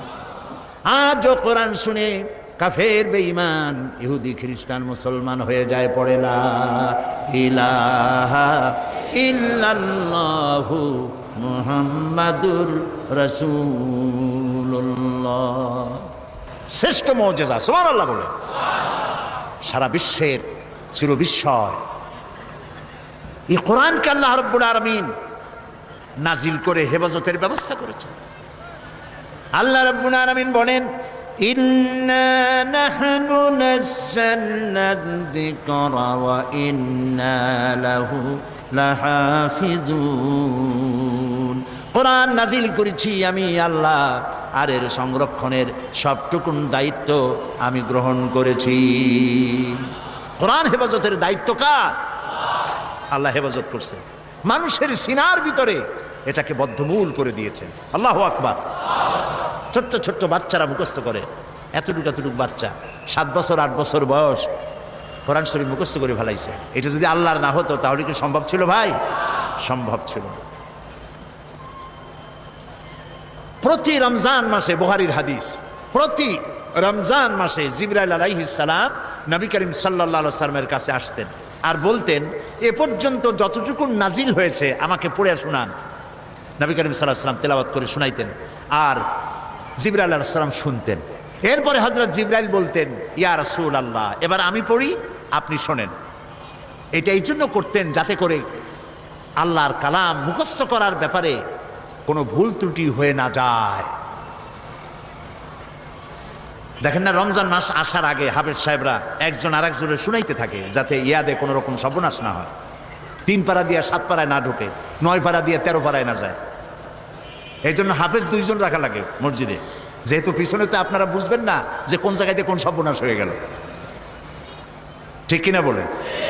নবী করিম সাল্লাল্লাহু আলাইহি সাল্লামের কাছে যে বছর নবী করিম সাল্লাল্লাহু আলাইহি সাল্লাম ইন্তেকাল করবেন, তার জীবনের শেষ রমজানে হযরত জিবরাইল এলেন, এসে বললেন, ইয়া রাসূলুল্লাহ, গোটা কোরআন শরীফ পুরাটা আপনি আমাকে তেলাওয়াত করে শোনান। তিনি তেলাওয়াত করলেন, জিবরাইল শুনলেন। জিবরাইল বললেন, এবার আমি পড়ি, তেলাওয়াত করি, আপনি শোনেন। আবার তিনি তেলাওয়াত করলেন, শুনলেন। হযরত জিবরাইল বললেন, আবার তেলাওয়াত করুন, আমি শুনবো। আবারও তিনি তেলাওয়াত করলেন, জিবরাইল শুনলেন। হযরত জিবরাইল বললেন, এবার আমি আবার তেলাওয়াত করি, আপনি শোনেন। নবী করিম সাল্লাল্লাহু আলাইহি সাল্লামের ইন্তেকালের বছর শেষ রমজানে হযরত জিবরাইল 2 বার শুনাইছেন এবং হযরত রাসূল 2 বার হযরত জিবরাইলকে শুনিয়েছেন। কোরআনের অথেন্টিসিটির ব্যাপারে, এর বিশুদ্ধতার ব্যাপারে গোটা পৃথিবী নির্বাক, হতবাক, বিস্ময় হতবাক হয়ে গিয়েছে। কোরআনের মতো বিশুদ্ধ গ্রন্থ আল্লাহর আরশের নিচে জমিনের উপরে দ্বিতীয় আরেকটি নাই। বলুন আল্লাহু আকবার। এ হচ্ছে সেই কোরআন। এই কোরআন কোনো গতানুগতিক কিতাব নয়, এর মধ্যে রয়েছে ইতিহাস, রয়েছে বিজ্ঞান। আল্লাহ পাক বলছেন, আর রহমান আল্লামাল কোরআন, তিনি দয়াবান, তার এত দয়া যে তিনি কোরআনের মতো একখানা কিতাব আমাদের দিয়েছেন। সুবহানাল্লাহ। গতকালকে বলছিলাম না, কি বলছিলাম? মাথা তো ঝুলাইলেন। গতকাল বলেছিলাম, অনেক কথার মধ্যে এটা বলেছিলাম আল্লাহর কথা। কুল বিফাদলিল্লাহি ওয়া বিরহমাতিহি ফাবিযালিকা ফালইফরাহু হুয়া খায়রুম মিম্মা ইয়াজমাউন। বলুন হে নবী, আপনি বলেন, বিফাদলিল্লাহি ওয়া বিরহমাতিহি, আল্লাহর করুণা, আল্লাহর দয়া হচ্ছে তোমাদের প্রতি এই যে কোরআনের মতো একখানা কিতাব আল্লাহ তোমাদের দিয়েছেন। জুড়ে বলেন সুবহানাল্লাহ। আল্লাহ, তোমার কোরআন সহি তেলাওয়াতের তৌফিক আমাদের দাও। আল্লাহ, তোমার কোরআন বোঝার তৌফিক তুমি আমাদের দাও। আয় আল্লাহ, তোমার কোরআন প্রতিষ্ঠার আন্দোলনে আমাদের সকলকে শামিল করে দাও। কোরআন, এতে রয়েছে ইতিহাস, এতে রয়েছে দর্শন, ভূগোল, খগোল, নৃতত্ত্ব, ভূতত্ত্ব, এতে রয়েছে জিওমেট্রি, ম্যাথামেটিক্স, অ্যালজেব্রা, এতে রয়েছে পৌরবিজ্ঞান, সমাজবিজ্ঞান, এতে রয়েছে স্বরাষ্ট্র, পররাষ্ট্র নীতি, রয়েছে অর্থনীতি, রয়েছে রাজনীতি, সব নীতি রয়েছে এর মধ্যে। কিন্তু রাজনীতি আছে বলে কোরআন কোনো রাজনীতির কিতাব নয়। ভাইরা বুঝতেছেন আপনারা? রাজনীতি আছে বলে কোরআনকে কি আমরা রাজনীতির কিতাব বলবো? কখনো বলবো না। কোরআনে বিজ্ঞান আছে তাই বলে আমরা এটা বিজ্ঞানের কিতাব বলবো না। কোরআনে অর্থনীতি আছে বলে এটাকে আমরা অর্থনীতির কিতাব বলবো না। তবে কি বলবো? আমরা বলবো, এই পৃথিবীর মানব গোষ্ঠী তাদের জীবন পরিচালনার জন্যে যত নীতি প্রয়োজন, সকল নীতির মূল নীতি বিধৃত হয়েছে এই কোরআনের মধ্যে। সব আছে, আল্লাহ তাআলা সব কথা খুলে খুলে বয়ান করে দিয়েছেন। এখন এই যে কোরআন আমরা পেয়েছি আল্লাহর কাছ থেকে, আল্লাহ তাআলা আমাদের দিয়েছেন, এই কোরআন শুধু নামাজ রোজার কথা বলেনি। কোরআন শরীফ ৬৬৬৬টি আয়াত বলা হয় কম বেশি। এই ৬৬৬৬টি আয়াতের মধ্যে মাত্র ৫৫০ আয়াত হচ্ছে হুকমে শরঈ। বলুন তো কি মানে? আদেশ নিষেধ, শরীয়তের বিধান সংক্রান্ত আয়াতের সংখ্যা ৫৫০। একটু ভাবুন, একটু চিন্তা করেন, মজা পাবেন। তো ৬৫০০ আয়াতের মধ্যে যদি ৫৫০ আয়াত হয় আদেশ আর নিষেধ, বাকি আয়াতগুলি কি তা কি কখনো চিন্তা করার অবকাশ হয়েছে আমাদের? মাথায় কি চিন্তা আসছে? কখনো আসে নাই। কপাল আমাদের এমনি এমনি পড়ে নাই, ইরাকের ভাগ্য এমনি এমনি নষ্ট হয় নাই। Palestine, Kashmir, Chechnya, Bosnia, Somalia, Eritrea, আলজেরিয়ার ভাগ্য এমনি এমনি নষ্ট হয় নাই। নষ্ট হয়েছে আমাদের কারণে। কাদের কারণে? আমাদের কারণে। আমরা কোরআনের কাছের থেকে যখন যাই চোখ বুঝে যাই। এক ফকির, সে নাকি বলেছিল, কোন জাতের ফকির জানি না, সে তার স্রষ্টার কাছে বলেছিল, স্রষ্টা, আমি তো গরিব ফকির, তোমায় তো সব কিছুই দিতে পারো, তা আমাকে যদি তুমি একটু ধনসম্পদ দিতে, যা দিয়ে আমি জীবনে খয়রাত না করে পারি, ভিক্ষা না করে পারি, এরকম যদি একটু কিছু দিতা। তার দোয়া মঞ্জুর হয়ে গেল। এখন তার জন্য স্রষ্টা ব্যবস্থা একটা করলেন। ওই ফকির রাস্তা দিয়ে বাড়ি আসতেছে, বাড়ির কাছাকাছি এসে চিন্তা করলো, আচ্ছা অন্ধরা রাস্তা হাঁটে কেমনে, কেমনে তারা পথ চেনে, একটু দেখি তো কিভাবে। অন্ধরা চোখ না থাকলে কি কষ্টটা তাদের হয়। চোখ বুঝা বাড়ি যাওয়ার রওনা করছে। প্রতিমধ্যে একটা বস্তার মতো পায়ে ঠেকলো। সে গালি দিল, কোথার বস্তার বেটা, বস্তা, একটা বস্তা ভাড়ায় ধুইছে, থর আর জাগা পাইল না, রাগ করে গালাগালি দিয়ে বাড়ি চলে আসলো। অনেকদিন পর সে দোয়া করলো যে, আল্লাহ, হে আমার স্রষ্টা, দোয়া তো কবুল হইল না। স্রষ্টা স্বপ্নে জানাইলো, তোমারে তো আমি দিছিলাম, কিন্তু তুমি তোমার ভাগ্য পাও দিয়ে আর ঠেলে ফেলেছ। সব জায়গায় চোখ খুলে আসছো, যেখানে মণিমুক্তা ভরা বস্তা রাখছিলাম ওই জায়গায় চোখ বুঝাইতে গেছো। এই পৃথিবীতে মানুষের, মুসলমানেরা তাদের স্বাধীনতা, সার্বভৌমত্ব, তাদের ইজ্জত, তাদের সম্ভ্রম, তাদের নেতৃত্ব, তাদের কর্তৃত্ব, তাদের প্রভুত্ব পৃথিবীর উপরে প্রতিষ্ঠিত করে দেবে যে কোরআন, সেই কোরআনের ব্যাপারে তারা অন্ধ। সব বোঝে, কোরআন বোঝে না।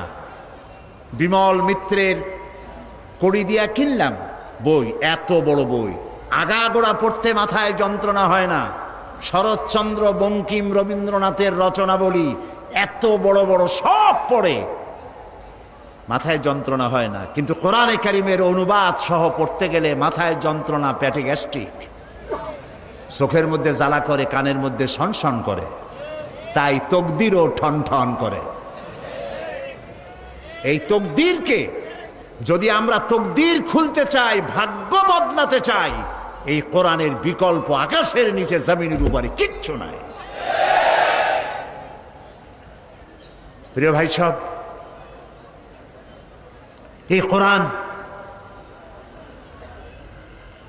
এমন এমন ঘটনা বর্ণনা করেছে যা ষষ্ঠ শতাব্দীর দুনিয়া এর কিছুই জানতো না। এ কোরআন অবশ্য কিছু কিছু ঘটনা ইহুদিদের কিতাব এসছে, কিন্তু তা অতিরঞ্জিত, বিকৃত হয়ে এসেছে। আল্লাহ পাক ওহির মাধ্যমে নবী করিম সাল্লাল্লাহু আলাইহি সাল্লামকে ইতিহাস শিখাইছেন, ইতিহাস জানিয়েছেন।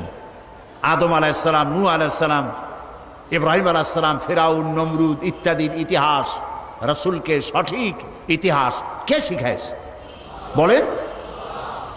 আল্লাহ রাব্বুল আলামিন বলেন, তিলক মিন আম্বাইল গায়বি নূহিহা ইলাইকা মা কুনতা তা'লামুহা আনতা ওয়ালা কওমুকা মিন ক্বাবলি হাদা। এটা হলো সেই অজ্ঞাত ঘটনা বলি, যা আপনি এ সম্পর্কে কিছুই জানতেন না, আপনিও জানতেন না, আপনার কওমও জানতো না। আমি ওহির মাধ্যমে সঠিক ঘটনাগুলি আপনাকে জানিয়ে দিয়েছি। হযরত ইউসুফ আলাইহিস সালামের ঘটনা বর্ণনা করে আল্লাহ পাক বলছেন, যালিকা মিন আম্বাইল গায়বি নূহিহি ইলাইকা ওয়া মা কুনতা লাদাইহিম ইয আজমাউ আমরাহুম ওয়া হুম ইয়ামকুরুন। এটা হলো সেই ঘটনা যা আমি ওহির মাধ্যমে আপনাকে জানিয়েছি, ইউসুফ আলাইহিস সালামের ঘটনা। অথচ তার ভাইরা যখন ঐক্যবদ্ধভাবে তার বিরুদ্ধে ষড়যন্ত্র করতেছিল, তখন আপনি সেখানে উপস্থিত ছিলেন না। আমি ওহির মাধ্যমে প্রাগ ঐতিহাসিক এসব ঘটনা আপনাকে জানিয়ে দিয়েছি।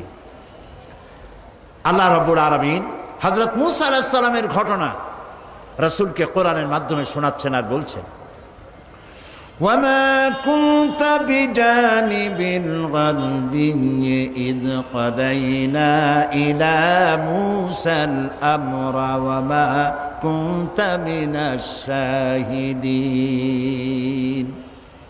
আর সিনাই পর্বতের পশ্চিম প্রান্তে মুসা আলাইহিস সালামকে আমি যখন তাকে নির্দেশাবলী দিয়েছিলাম, আপনি সেখানে উপস্থিত ছিলেন না। আমি ওহীর মাধ্যমে আপনাকে সে ঘটনাও জানিয়েছি। كذلك نقص عليك من أنباء ما قد سبق وقد آتيناك من لدنا ذكرا। এভাবেই আপনার কাছে অতীতের সমস্ত ঘটনা বলি আমি আপনাকে নিজের নিকট থেকে একটির পর একটি করে ওহীর মাধ্যমে জানিয়ে দিয়েছি। এভাবে আল্লাহ তাআলা রসুলকে ইতিহাস জানালেন। আল্লাহ তাআলা রসুলকে বিশ্বলোক সম্পর্কে, ঊর্ধ্বলোক সম্পর্কে জ্ঞান দান করেছেন। 1665 খ্রিস্টাব্দে স্যার আইজাক নিউটন তিনি মাধ্যাকর্ষণ শক্তির কথা বিশ্ববাসীকে জানালেন। কিন্তু আশ্চর্যের কথা যে নবী করিম সাল্লাল্লাহু আলাইহি ওয়াসাল্লাম কখনো কোনো সায়েন্স ল্যাবরেটরিতে কোনো গবেষণা করেননি, কোনো একাডেমিক কোয়ালিফিকেশন গ্রহণ করেননি, লিখতে জানেন না, পড়তে জানেন না। স্যার আইজাক নিউটন যে তথ্য তিনি দিলেন 1665 খ্রিস্টাব্দে, আজ থেকে 1500 বছর পূর্বে এক নিরক্ষর উম্মি নবীর মুখ থেকে আল্লাহ রাব্বুল আলামিন সেই মাধ্যাকর্ষণ শক্তির কথা কোরআন শরীফে আল্লাহ উল্লেখ করে দিয়েছেন। আল্লাহ রাব্বুল আলামিন বলেন, ইন্নাল্লাহা ইউমসিকুস সামাওয়াতি ওয়াল আরদা আন তাজুলা। নিশ্চয়ই আল্লাহ নবমণ্ডল এবং ভূমণ্ডলকে এমনভাবে ধারণ করে রেখেছেন যে এটা পরস্পর থেকে বিচ্ছিন্ন হতে পারে না। এর মধ্যেই ইঙ্গিত রয়েছে যে প্রত্যেকটি গ্রহের আলাদা আলাদা ল অফ গ্র্যাভিটেশন, মাধ্যাকর্ষণ শক্তি রয়েছে। সুবহানাল্লাহ বলুন। আমি ব্ল্যাক হোলের কথা আপনাদেরকে গত বছর না কবে শুনিয়েছিলাম। এই ব্ল্যাক হোলের কথা, অন্ধকূপের কথা আজ বিজ্ঞানীরা বলছেন। মহাশূন্যের ভিতরে রয়েছে ব্ল্যাক হোল। ব্ল্যাক হোলটা কি একথা আমি আপনাদের সামনে আলোচনা করেছিলাম যে সূর্য হচ্ছে পৃথিবীর চাইতে 13 লক্ষ গুণ বড়, আর গ্যালাক্সির ভিতরে, ছায়াপথের ভেতরে, মিল্কি ওয়ের ভেতরে রয়েছে অসংখ্য তারকা এমন, যার এক একটি তারকা যে সূর্য পৃথিবীর চাইতে 13 লক্ষ গুণ বড়, এরকম 2.5 থেকে 3 কোটি সূর্য খাইয়া হজম করতে পারে এমন হাজার হাজার তারকা আল্লাহ তাআলা মহাশূন্যে রেখে দিয়েছেন। বিজ্ঞানীরা মনে করেছিল এইটাই সব থেকে বড়, মহাশূন্যের থেকে বড় আর কিছু নাই। পরবর্তী সময় বিজ্ঞানীরা দেখলো যে না, ওর থেকেও বড় জিনিস আছে। সেটা কি? সেটা হলো ব্ল্যাক হোল, অন্ধকূপ। সেই অন্ধকূপ হচ্ছে এত বড় কূপ যে তারকাগুলি, ওই তারকা, কোন তারকা কোন তো, যে তারকায় সূর্য খাইতে পারে, এই রকমের অসংখ্য সূর্য খাইয়া হজম করতে পারে যে তারকাগুলি, সেই তারকাগুলি মহাশূন্যে ঘুরতে ঘুরতে যদি ব্ল্যাক হোলের রেঞ্জের ভিতরে এসে যায়, তাহলে ব্ল্যাক হোল এই তারকাগুলিকে চকলেটের মতো চুষে নিমিষের মধ্যে অদৃশ্য করে দেয়। এই কথা বিজ্ঞান বলল কবে? এই মাত্র কদিন আগে। আল্লাহ রাব্বুল আলামিন এই ধারণা আজ থেকে 1500 বছর আগে নবীজির কাছে ব্ল্যাক হোলের ধারণা দিয়ে রেখেছেন। আল্লাহ তাআলা বলছেন, ফালা উকসিমু বিমাওয়াকিন নুজুম, শপথ সেই পতিত স্থানের যেখানে তারকাসমূহ নিপতিত হয়। বিজ্ঞানীরা খুঁজলো তারকাগুলি নিপতিত হয় কোথায়, তারা খুঁজে পেল সেই ব্ল্যাক হোলের ভেতরে তারকাগুলি নিপতিত হয়। এই কথা আজকে আবিষ্কার হলো, কিন্তু কোরআন বলেছে অনেক অনেক অনেক আগে। সুবহানাল্লাহ। প্রিয় ভাই সব, মানুষ এই যে চন্দ্র, সূর্য, সৌরজগৎ সম্পর্কে এর গতিশীল, সবকিছুই যে গতিশীল, কোপারনিকাস কেপলার, গ্যালিলিও, নিউটন এসব বিজ্ঞানীদের জানার বহু পূর্বে ইসলাম, কোরআন মানুষকে তা জানিয়ে দিয়েছে। এই পৃথিবীর সবকিছুই গতিশীল, এ সম্পর্কে মানুষের বিভিন্ন ধারণা ছিল। কেউ বলেছে চন্দ্র ঘোরে, কেউ কয় সূর্য ঘোরে, কেউ কয় কিছুই ঘোরে না, কেউ কয় সম্ভবত আমরাও ঘুরি। কিন্তু মূল কথাটা কি, ঘোরে কে, এ বিষয়ে ফাইনাল সিদ্ধান্ত কে দিতে পারবেন বলেন তো সবাই?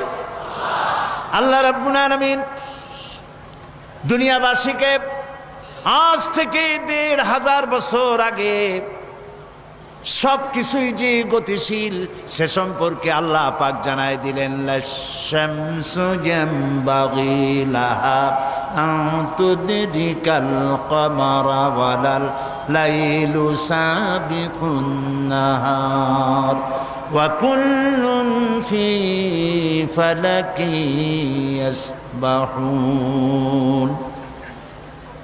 প্রবল জ্ঞানী হইবে যাহারা, আপন মনেতে বুঝিবে তাহারা, রাত্রি পারে না আগে যাইবার, দিনের স্থান করি অধিকার। চন্দ্র বাঁধে না সূর্যের গায়েতে, সূর্য পারে না চন্দ্রকে ধরিতে, যার যে স্থান বহাল রাখিয়া ভ্রমণ করিছে খোদাকে ডরিয়া। ওয়া কুল্লুন ফি ফালাকি ইয়াসবাহুন, যা কিছু আছে মহাশূন্যে সব ঘুরছে ঘুরছে ঘুরছে, কেউ দাঁড়ানো নাই। পৃথিবী ঘোরে, চন্দ্র ঘোরে, সূর্য ঘোরে, সব ঘুরছে। এই তথ্য আল্লাহ তাআলা দিয়েছেন। বিজ্ঞানের অনেক থিওরির ভিতরে এটিও একটি থিওরি যে বিজ্ঞানের কোনো থিওরি ফাইনাল নয়। আজকে এক বিজ্ঞানী এক কথা বললো, কালকে আরেকজন আসে থাপ্পড় মেরে তারটা উড়াই দিয়ে নিজেরটা এস্টাবলিশ করতো, ঠিক না? কিন্তু কোরআন শরীফের ব্যাপারে কোরআনে বর্ণিত বিজ্ঞানের এই তত্ত্বটি ভুল, এই কথা বলার মতো হিম্মত পৃথিবীতে কারো আজও হয়েছে? যদি কারো হিম্মত হয় বলেন, আমরা শুনি। এই হিম্মত পৃথিবীতে কারো নাই। এ কোরআন মানুষের সৃষ্টি নৈপুণ্যতার কথা বলেছে, কিভাবে মানুষ সৃষ্টি হয়েছে এ ধারণা দিয়েছে কোরআন। এ ধারণা দিতে গিয়ে দার্শনিকরা ভুল করেছে। মার্কস বলেছেন মানুষ পেট সর্বস্ব, ফ্রয়েড বলেছেন মানুষ সেক্স সর্বস্ব, ডারউইন বলেছে মানুষ মানুষই না, মানুষ বান্দরের গোষ্ঠী। কত বড় উল্লুক!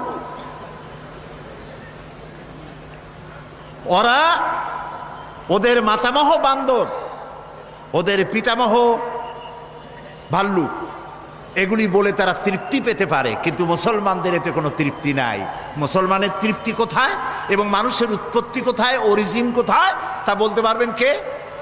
ডারউইনের 14 গোষ্ঠীও বলতে পারবে না। কে পারবে? কেবলমাত্র সে আল্লাহ রাব্বুল আলামিন কোরআনের মধ্যে ধারণা দিয়ে দিয়েছেন তোমাদের উৎপত্তি কোত্থেকে, তোমাদের দাদা নানা বান্দর না।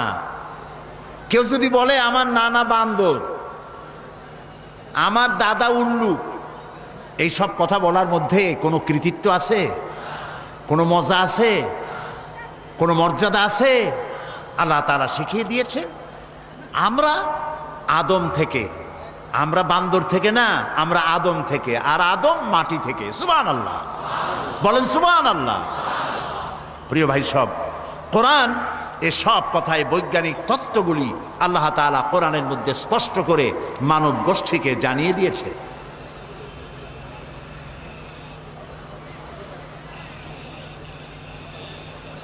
বিজ্ঞান বলছে যে একদিন, দেখুন বিজ্ঞান আর কোরআনের মধ্যে আমি প্রায় বলে থাকি কথা, যে বিজ্ঞান এবং কোরআন পারস্পরিকভাবে সাংঘর্ষিক বা কন্ট্রাডিক্টেড নয়।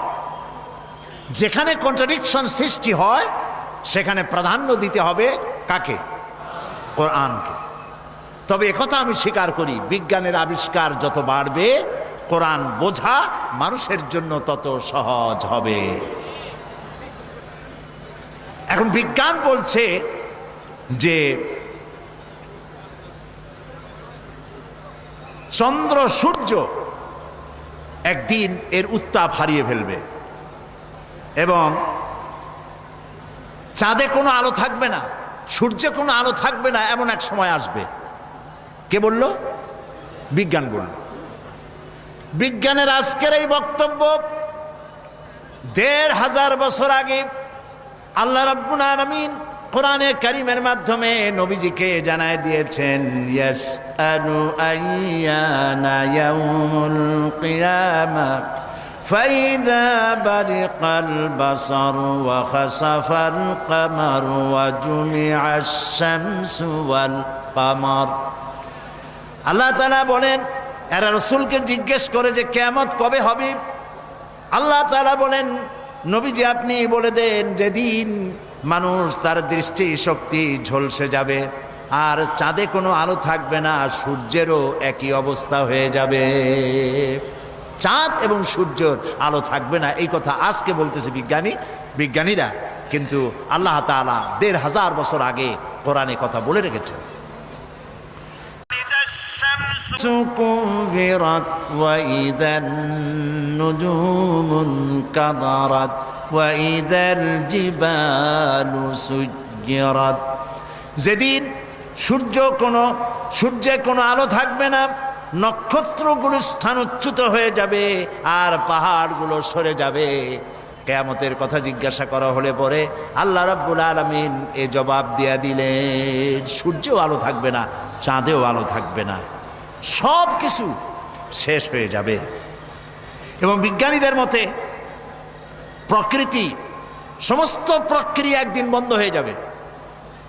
এই প্রকৃতি, এই সূর্য চন্দ্রের চলাচল, এই সমুদ্র মহাসমুদ্রের জোয়ার ভাটা, এই পৃথিবীর চলমান সভ্যতা, এর সব কিছু একদিন শেষ হয়ে যাবে, বিজ্ঞানীরা বলছে। কিন্তু এই সব বক্তব্য আজ তারা বলছেন বা কিছুদিন আগে বলছেন।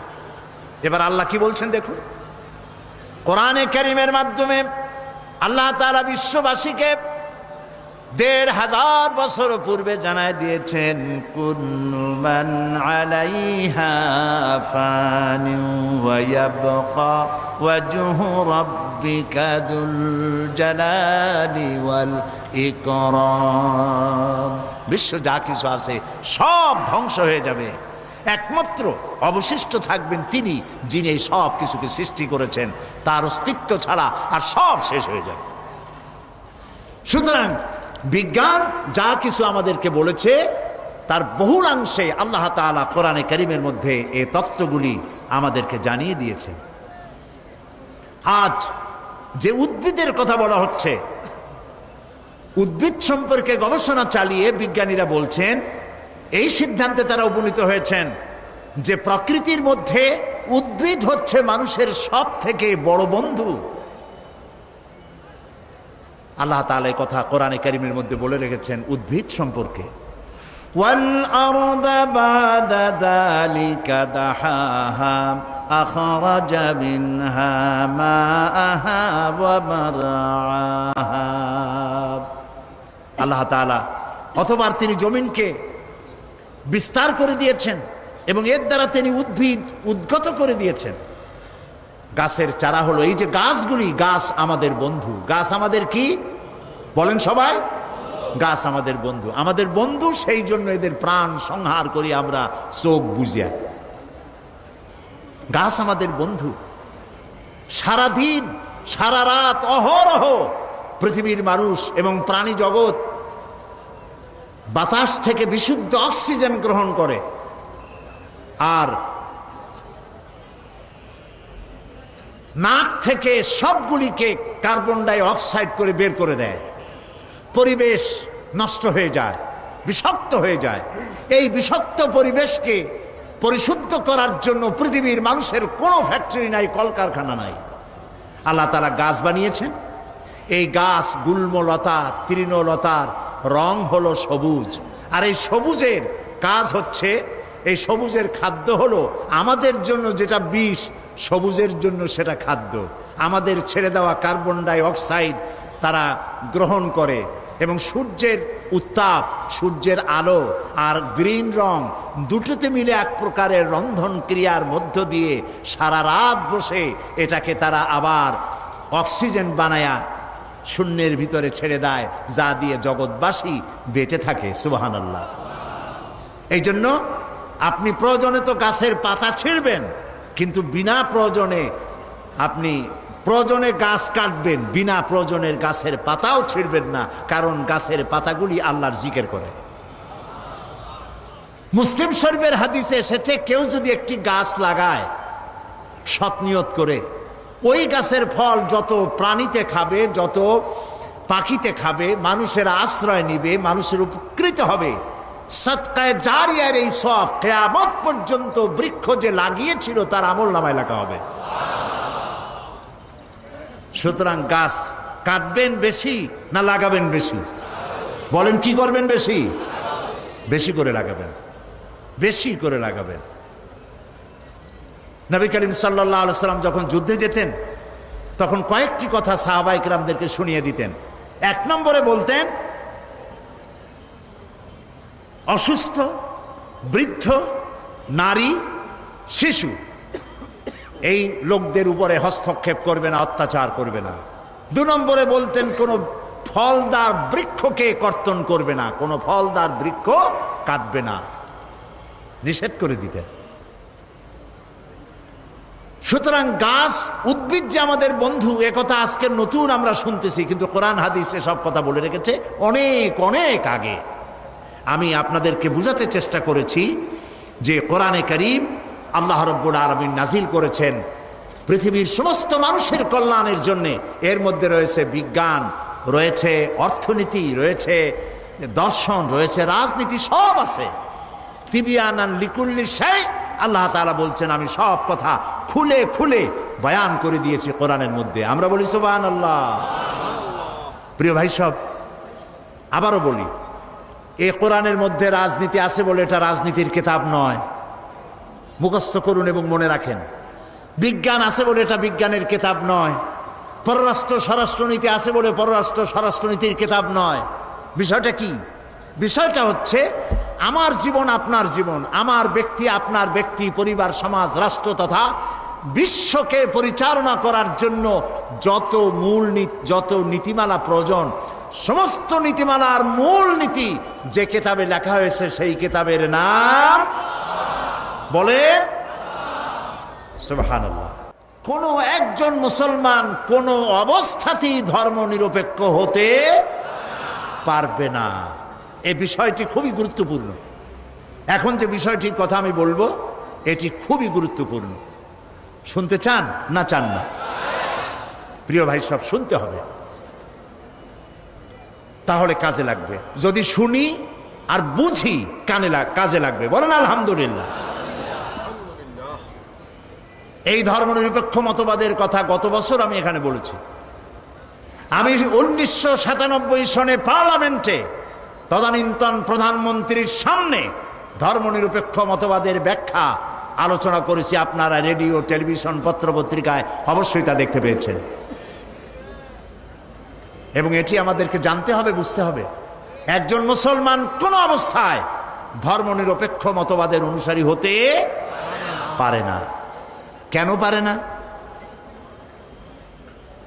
কেন পারে না সেই জন্য জানতে হবে ধর্মনিরপেক্ষ মতবাদের ইতিহাস। ধর্মনিরপেক্ষ মতবাদ তৈরি হয়েছে মধ্যযুগীয় ইউরোপ সভ্যতায়। কাগজ কলম থাকলে নোট নেন, আর না থাকলে ব্রেনে, মেমোরিতে তুলে রাখুন, তাহলে আরেকজনের কথার জবাব দিতে পারবেন। মধ্যযুগীয় ইউরোপ সভ্যতায় তখন চলতেছিল চার্চ দিয়ে পাদ্রীরা ধর্মের নামে রাজ্য চালাতো। শুনতেছেন কথা আপনারা? ধর্মের নামে রাষ্ট্র চালাতো। তারা ধর্মের নামে রাষ্ট্র চালাতে গিয়ে নারীদের ব্যাপারে বলল, নারীরা হলো শয়তানের ব্রোকার। ব্রোকার বোঝেন? বলেন তো বাংলায় কি কয়? দালাল, শয়তানের দালাল। তার মানে তিনি বেহেশতের ভিতরে হযরতে হাওয়া, তাদের ধারণায় নাউজুবিল্লাহ, তিনি হযরত আদম আলাইহিস সালামের কাছে শয়তানের পক্ষ থেকে দালালি করে নিষিদ্ধ ফল, নিষিদ্ধ বৃক্ষের কাছে নিতে এবং নিষিদ্ধ ফল ভক্ষণ করতে বাধ্য করেছিল, তাই স্বর্গচ্যুতি ঘটেছে, নইলে আমরা স্বর্গেই থাকতাম। এই জন্য নারীরা হলো শয়তানের কি দালাল। নারীদেরকে শুধু ভোগ করো, তাদেরকে কোনো ক্রমে জমি জমার উত্তরাধিকার দিও না। তারা ভোগের সামগ্রী, তারা ভোট দিতে পারবে না, জমি জমা বেচা কিনা করতে পারবে না। নারীদেরকে তারা ভোগের সামগ্রী বানিয়েছিল। ইতিহাস মনে রাখুন, নারীরা ছিল নির্যাতিতা, অধিকার বঞ্চিতা। সেই সময় চার্চ দিয়ে যারা স্টেট চালাতো, তারা শিক্ষিত লোকের উপরে, বিজ্ঞানীদের উপর অত্যাচার করত। শিক্ষিত লোক যাতে মাথা চাড়া দিয়ে উঠতে না পারে, সেজন্য শিক্ষার প্রতি মানুষকে নিরুৎসাহিত করত। গ্যালিলিওর মতো একজন বিশ্ববিখ্যাত বিজ্ঞানীকে একটি সত্য প্রকাশ করার কারণে তাকে বিষ পান করাইয়া হত্যা করেছিল। সেই সময় শুরু হয়ে গেল বিজ্ঞান মনস্ক মানুষ আর চার্চের পাদ্রী, দুই দলের মধ্যে সংঘর্ষ শুরু হলো। এই দেশে আমরা ধর্ম দিয়ে রাষ্ট্র চালাতে দেব না, ধর্ম নিরপেক্ষ রাষ্ট্র হতে হবে, ধর্ম আর রাজনীতি একসাথে চলতে পারে না। এটা শুরু হলো কোথায়? শুরু হলো কন্ত মধ্যযুগীয় ইউরোপে। এবং এরপরে এই সংঘর্ষে চার্চ হেরে গেল, পাদ্রীরা হেরে গেল, জিতে গেল বিজ্ঞান মনস্ক লোকেরা। সেদিন থেকে ধর্ম নিরপেক্ষ, ধর্ম আর রাজনীতি আলাদা শুরু হয়ে গেল। আমার প্রশ্ন এবার আপনাদের কাছে, যে কারণে মধ্যযুগীয় ইউরোপে ধর্মনিরপেক্ষ মতবাদের সৃষ্টি হয়েছিল, ইসলামে তেমন কোনো কারণ ঘটেছে কি? জবাব দেন সবাই। তারা নারীর উপর অত্যাচার করেছিল বলেই চার্চ থেকে রাজনীতি আলাদা করতে হয়েছিল। ইসলাম কি নারীকে নির্যাতন করেছে, না নারীর অধিকার প্রতিষ্ঠিত করেছে? নারীর যখন কোনো অধিকার ছিল না, নারীর যখন কোনো সম্মান ছিল না, নারীকে অধপতনের অতল তলদেশ থেকে সম্মানের হাত ধরে রানীর মর্যাদায় সম্রাজ্ঞীর আসনে সমাসীন করেছে ইসলাম। নারীকে মাতৃত্বের মর্যাদা দিয়েছে। তোমরা কারে কি শিখাও? ওয়েস্টার্ন সিভিলাইজেশন বলে কি শিখাতে চাও? আমরা লেখাপড়া করি নাই? ইউরোপ আর আমেরিকা সেদিন ভোটাধিকার দিল তার নারীদেরকে, সেদিন বেচা কেনা করার, সম্পত্তি বিক্রি আর খরিদের অধিকার দিল। আর ইসলাম নারীকে বেচা কিনা করার, পিতা এবং মায়ের এবং স্বামীর সম্পত্তির উত্তরাধিকার করেছে ১৫০০ বছর আগে। তাকে ভোটাধিকার দিয়েছে, তাকে গণতান্ত্রিক অধিকার দিয়েছে, তার স্বামীর সমান অধিকার দিয়েছে। বিশ্বনবী মাত্র ২০ থেকে ২৫ মিনিটের একটি ভাষণ দিয়েছিলেন আরাফাতের ময়দানে। জীবনের শেষ ভাষণ, ঐতিহাসিক ভাষণ, বিশ্বনবীর বিশ্বসেরা ভাষণ, মাস্টার স্পিচ। কিয়ামত পর্যন্ত এই ধরনের ভাষণ পৃথিবীর কোন নেতা দিতে পারে নাই, পারবেও না। সেই ভাষণে তিনি সব থেকে গুরুত্বপূর্ণ পয়েন্টগুলি তুলে ধরেছিলেন। ভুলে যান নাই তিনি তখন বিশ্বনবী হিসাবে নারী জাতির কথা। তিনি বলেছিলেন, তোমরা কলেমাকে সাক্ষী রেখে পরের একটি মেয়েকে নিজের জন্য হালাল করেছ। নারীদের উপরে কোনো অত্যাচার করবে না। তুমি যা খাবে তাদেরকে তাই খাওয়াবে, তোমরা যা পড়বে তাদেরকে তাই পড়াবে। নারী আর পুরুষ স্বামী স্ত্রী সমান অধিকার, এ বক্তব্য ইসলাম দিয়েছে, পাশ্চাত্য দিতে পারেনি। কাজে যে কারণে মধ্যযুগীয় ইউরোপে ধর্মনিরপেক্ষতার প্রয়োজন ছিল, মুসলিম জনগোষ্ঠীর জন্য সে কারণে ধর্মনিরপেক্ষতার কোনো প্রয়োজন নাই। তারা শিক্ষিত ব্যক্তি, বিজ্ঞান মনস্ক ব্যক্তিদের উপর অত্যাচার করেছে চার্চের পক্ষ থেকে ধর্মের নামের এক শ্রেণীর রাজনীতিবিদরা। গ্যালিলিওকে হত্যা করেছে, জ্ঞান বিজ্ঞানে যারা শিখতে চেয়েছে তাদেরকে মারধর করেছে, নিরুৎসাহিত করেছে। যে কারণে সেখানে ধর্মনিরপেক্ষ মতবাদের বিজয় হয়েছে। ইসলামে এমন কোনো কারণ ঘটেছে? এই কোরআন, এই কোরআনের প্রথম আয়াত কি? প্রথম নাজিল হলো যে আয়াত, সেটা তো নামাজ নয়, রোজা নয়, হজ নয়, যাকাত নয়। প্রথম যে আয়াত নাজিল হলো সে আয়াত ছিল ইকরা, পড়ো পড়ো, রিড অ্যান্ড রিড। সুবহানাল্লাহ কইতে ইচ্ছে করে না? জ্ঞান অর্জন করো। যখন নবীজির হাতে বন্দিরা আসতেন, যুদ্ধবন্দিরা, নবীজি তাদেরকে শর্ত করতেন, যদি কোনো শিক্ষিত বন্দী 10 জন নিরক্ষর লোককে অক্ষর জ্ঞান দিতে পারে, এই শর্তে তাদেরকে মুক্তি দেওয়া হবে। জেনারেল লিটারেসি, গণসাক্ষরতা অভিযান তোমরা শুরু করনি, শুরু করেছেন বিশ্বনবী মুহাম্মদ রাসূলুল্লাহ সাল্লাল্লাহু আলাইহি ওয়াসাল্লাম। নবীজি আরো বলেছেন, 1 ঘন্টা যদি কেউ জ্ঞান চর্চা করে 60 বছরের নফল ইবাদতের সওয়াব আল্লাহ তার আমলনামায় লিখে দিবেন। কাজী জ্ঞানের দিকে ইসলাম উৎসাহিত করেছে। কাজী যে কারণে মধ্যযুগীয় ইউরোপ সভ্যতায় ধর্মনিরপেক্ষতার প্রয়োজন ছিল, ইসলামে সেই ধরনের কোনো কারণ কোনো কালেও ঘটে নাই।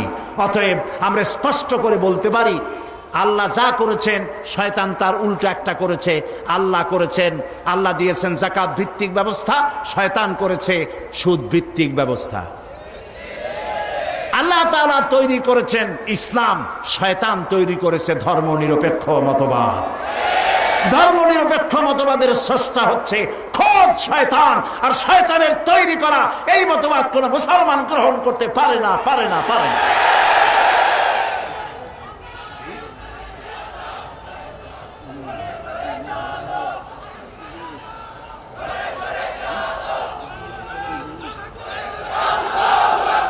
প্রিয় ভাই সব,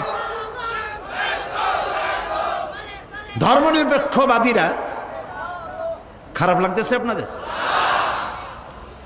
আমি জানি খারাপ লাগবে না, কারণ আমরা হেদায়েত নিতে আসছি। অযৌক্তিক কথা বলবো, সেদিন আপনারা আমাকে বিদায় সালাম দিয়ে দেবেন, বলবেন চিরাময় আর আসবেন না। কোরআন হাদিসের বাইরে কথা বলবো না ইনশাআল্লাহ।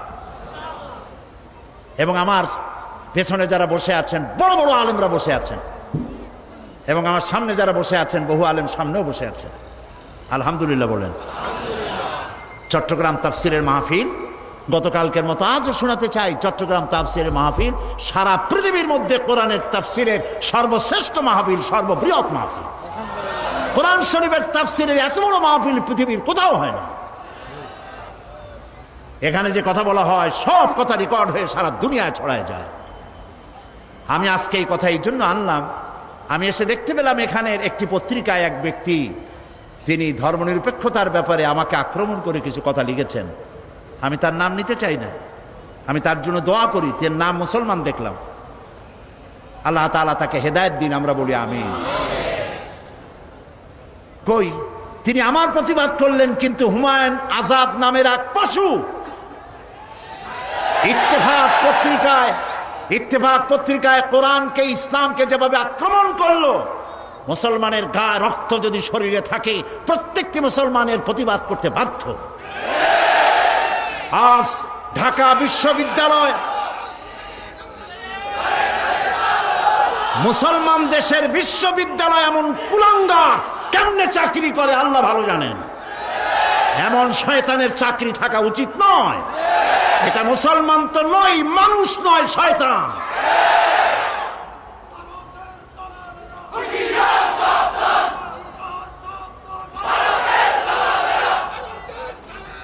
প্রিয় ভাই সব, তবে আশ্চর্য লাগে, থামুন, আশ্চর্য লাগে যে ধর্মনিরপেক্ষ মতবাদের লোকেরা আমার বক্তব্যের প্রতিবাদ যদি কোনো আলেম করতেন, আলেম হিসেবে পরিচিত, খালি লম্বা জামা গায়ে থাকলে হবে না, বাংলাদেশের লোকেরা আলেম হিসেবে চেনে, এরকম কোনো আলেম যদি আমার প্রতিবাদ করেন, আমি যৌক্তিক প্রতিবাদ মানতে 1000 বার বাধ্য।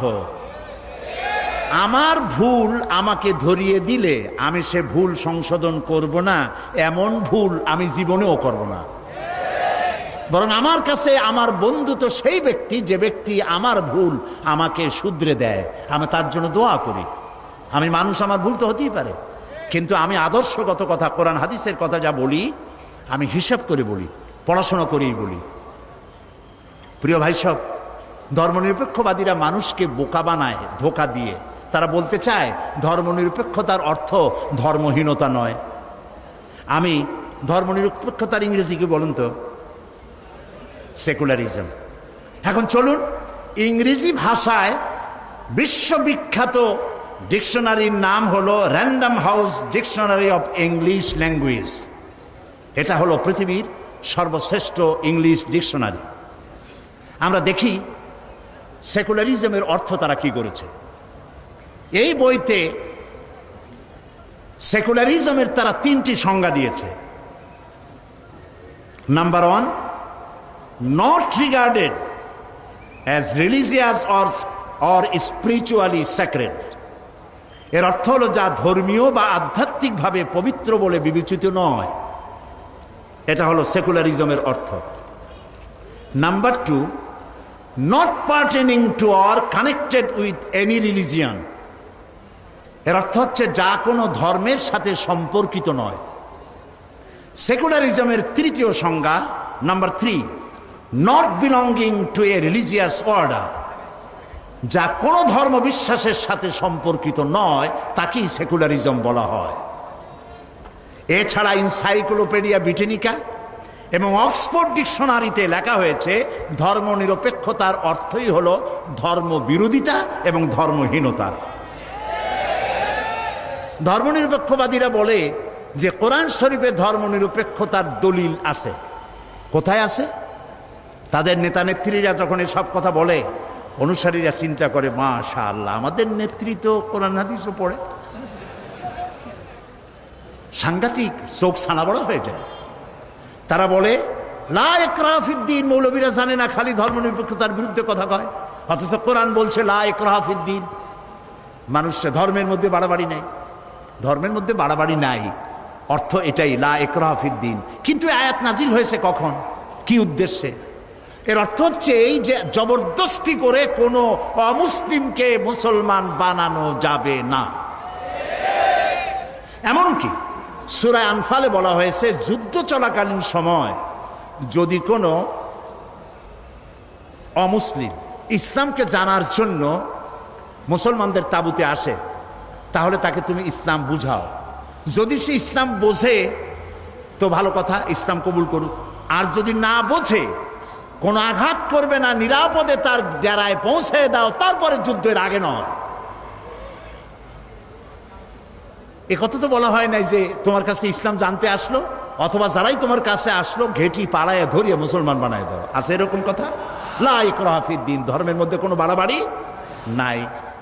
এইটারে তারা বলে নিয়েছে যে ধর্মের মধ্যে বাড়াবাড়ি নাই মানে হলো যার যার ধর্ম তার কাছে নামাজ রোজা করা, আমার ইচ্ছা করলে করলাম, না করলে না করলাম, শ্বশুর বাড়ি না মামু বাড়ির আবদার। আরেকটি তারা দলিল বলেন, সেটা হচ্ছে কন্ত, সেটা কি? ও মাশাআল্লাহ, আপনাদের তো তাও মুখস্থ। ওদের সব থেকে মজবুত দলিল লাকুম দীনুকুম ওয়ালিয়া দিন। এটা হলো ধর্মনিরপেক্ষতার আয়াত। নাউযু বিল্লাহ,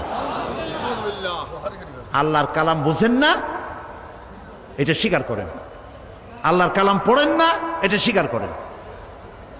কোরআন শরীফের প্রতিটি সূরা নাজিলের একটা প্রেক্ষাপট আছে, তাকে আরবিতে কি বলা হয়? শানে নজুল। আপনি যে আয়াতটা পড়লেন লাকুম দীনুকুম ওয়ালিয়া দিন, এটি কোন সূরা? সূরা কাফিরুন। এটা নাজিলের প্রেক্ষাপট কি? নাজিলের প্রেক্ষাপট হলো কাফেরেরা মুহাম্মদ সাল্লাল্লাহু আলাইহি সাল্লামকে বলেছিল যে ইয়া মুহাম্মদ সাল্লাল্লাহু আলাইহি সাল্লাম বলবেন না, তা আমার বলে দিতে হয় কেন? যখনই নাম শুনবেন আর বলবেন, সাথে সাথে বলবেন সাল্লাল্লাহু আলাইহি সাল্লাম। আসুন আমরা ভাগ করে নিই ধর্মকে। আমাদের মধ্যে ধর্ম নিয়ে তো একটুখানি টাগ অফ অর হচ্ছে, কাশমাকাশ হচ্ছে। আসুন আমরা এক কাজ করি। কি কাজ? বলে আমরা কোরাইশরা কিছুদিন আপনার মসজিদে গিয়ে আপনার আল্লাহরে 2-1টা সেজদা দিয়ে আসবো, আর আপনি আপনার দলবল নিয়ে মাঝে মধ্যে আমাদের মূর্তিগুলার সামনে প্রণাম করে যাবেন। এভাবে আমরা ধর্ম ভাগাভাগি করে নেব। এটি হচ্ছে প্রেক্ষাপট।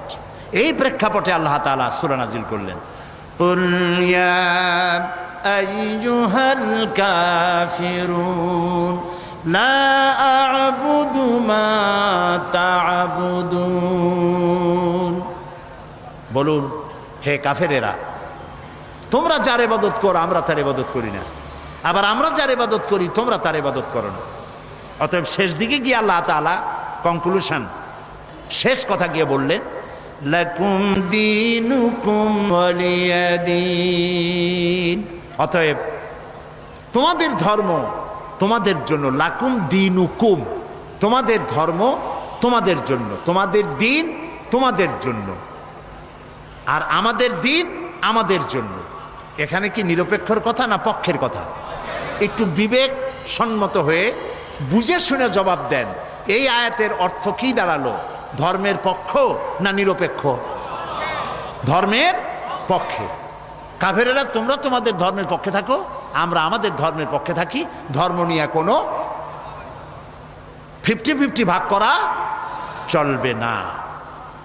এটাই হলো মূল কথা।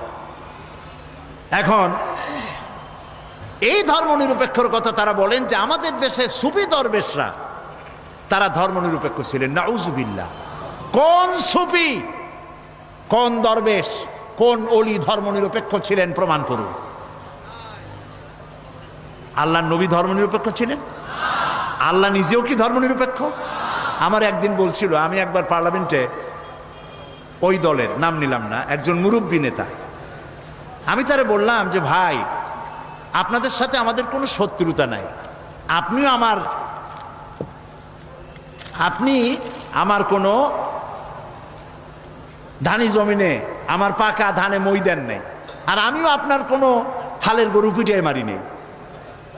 আপনার আমার বাড়ি পাশাপাশি না যে জমিনের আইল ঠেলাঠেলি নিয়ে কোনো শত্রুতা আছে। আপনারা আমার শত্রু না, আমিও আপনাদের শত্রু হওয়া উচিত না। শুধু মতাদর্শ নিয়ে মতবিরোধ, আপনারা এই ধর্মনিরপেক্ষ মতবাদটা বাদ দিলে ভালো করতেন। এটি একটি কুফরি মতবাদ। তিনি আমাকে বললেন, কোন কি? আল্লাহ নিজেই তো ধর্মনিরপেক্ষ।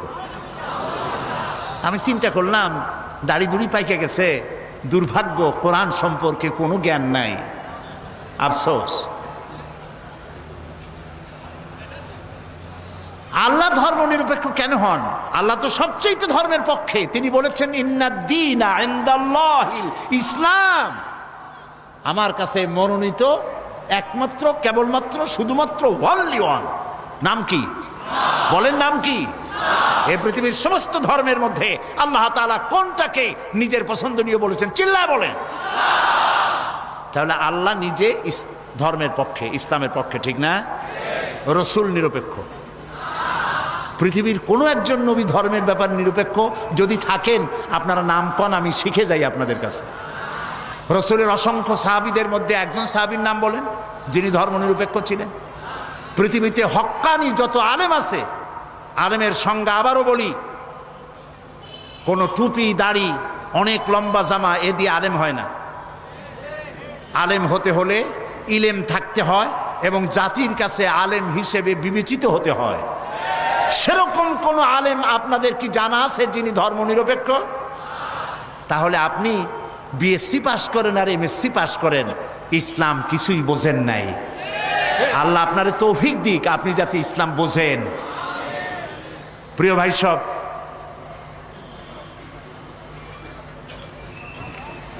ধর্মনিরপেক্ষবাদী, ধর্মনিরপেক্ষ জিনিসটা কি? জিনিসটা হচ্ছে তারা ব্যক্তি জীবনে কোরআন হাদিস মানতে চায়। একটু লক্ষ্য করুন, এটা আমি শেষ করে আনতেছি।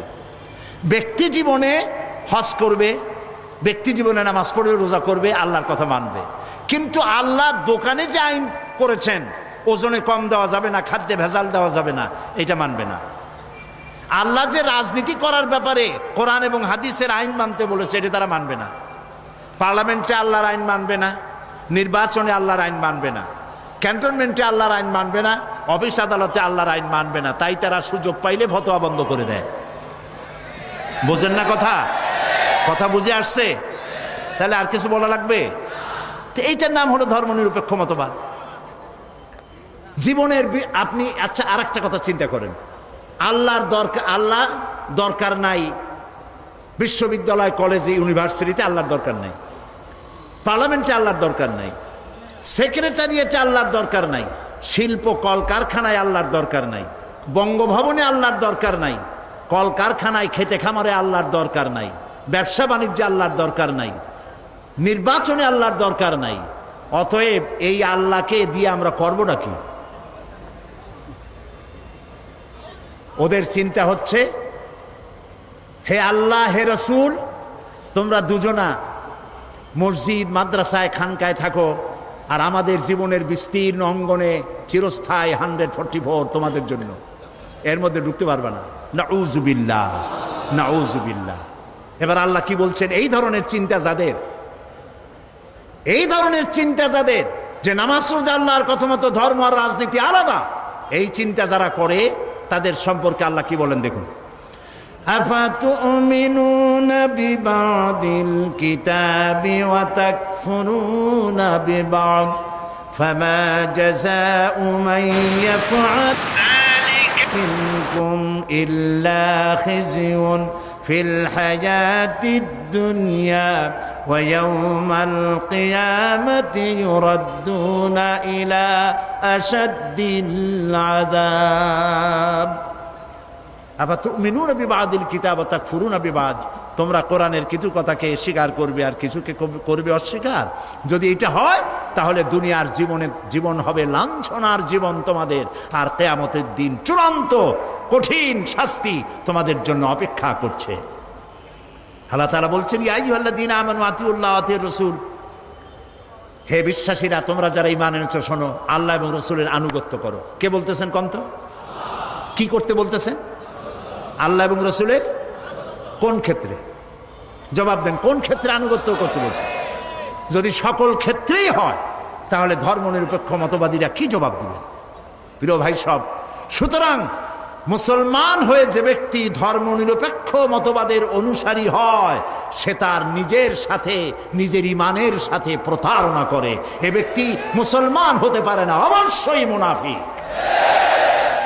আল্লাহ তাআলা এই মুনাফিকি থেকে ধর্মনিরপেক্ষ মতবাদী লোকদেরকে ইসলামের দিকে পূর্ণাঙ্গভাবে সামিল হওয়ার তৌফিক দান করুন, আমরা বলি আমিন। এই জন্য খাঁটি মুসলমান হওয়ার জন্য এখন আমি সামান্য একটু ফর্মুলা দিয়েই মোনাজাত করে দেব। সেজন্য দাঁড়ানো ভাইয়েরা বসেন। এবার যারা দাঁড়ানো, আমি তো প্রায় আজকে 2 ঘন্টার মতো কথা বলেছি, আলহামদুলিল্লাহ। তো এত লম্বা কথা বলার মধ্যে একবারও কিন্তু বলি নাই বসেন। এইবার আদর করে, যত্ন করে, সম্মান জানিয়ে বলছি, মেহেরবানি করে বসুন। আর আমি জানি চিটাগাঙ্গের মানুষেরা দারুণ ভদ্র, এক কথা 2 বার বলা লাগে না। আলহামদুলিল্লাহ। একটু জিকির করেন, লা ইলাহা ইল্লাল্লাহ, লা ইলাহা।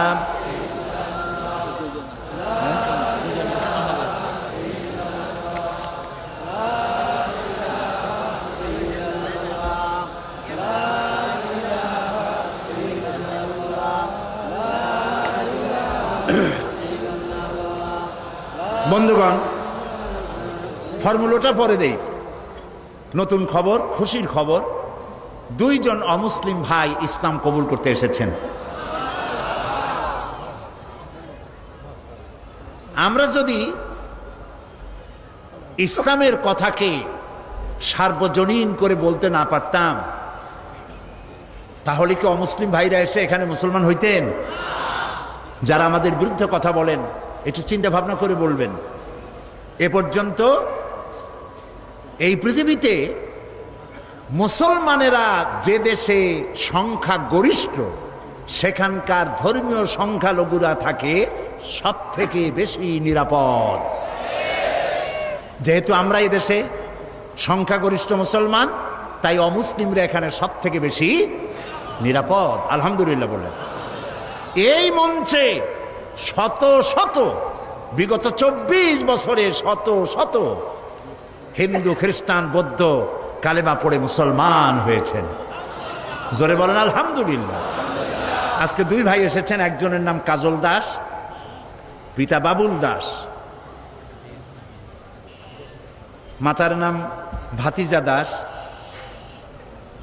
ধর্ম হিন্দু, জাতীয়তা বাংলাদেশি, গ্রাম ডোলাপাড়া, থানা টেকনাফ, কক্সবাজার।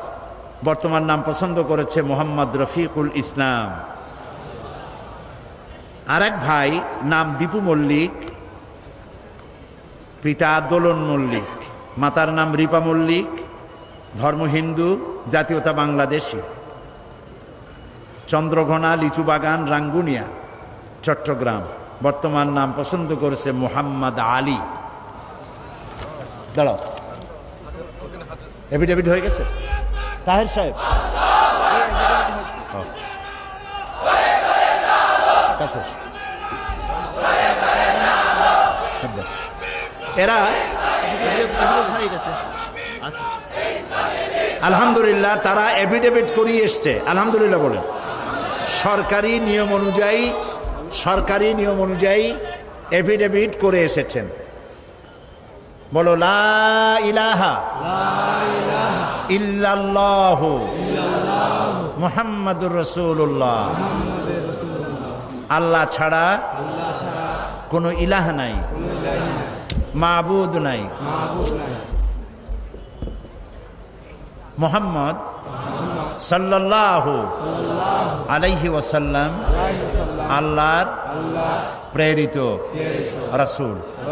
আশহাদু আন লা ইলাহা ইল্লাল্লাহু ওয়াহদাহু লা শারীকা লাহু ওয়া আশহাদু আন্না মুহাম্মাদান আবদুহু ওয়া রাসূলুহু। আমি সাক্ষ্য দিচ্ছি আল্লাহ ছাড়া কোনো ইলাহ নাই, কোনো উপাস্য নাই, মাবুদ নাই। তিনি এক, তিনি একক, তার কোনো অংশীদার নাই। আমি আরো সাক্ষ্য দিচ্ছি মুহাম্মদ সাল্লাল্লাহু আলাইহি ওয়াসাল্লাম আল্লাহর বান্দা এবং তার প্রেরিত রাসূল। সকলকে বলো আসসালামু আলাইকুম। আসসালামু আলাইকুম। আমি যথারীতি প্রতি বছরের মতো এবারেও এই দুই নতুন ভাই, নিষ্পাপ দুই ভাই, যাদের আমল নামায় এখন কোনো গুনাহ নাই, রাসূলের হাদিস অনুযায়ী তাদের আমল নামায় এখন কোনো গুনাহ নাই। সুতরাং এই নিষ্পাপ দুই ব্যক্তিকে এই বিশাল জনসমুদ্রের পক্ষ থেকে আমি তাদেরকে আলিঙ্গন করছি।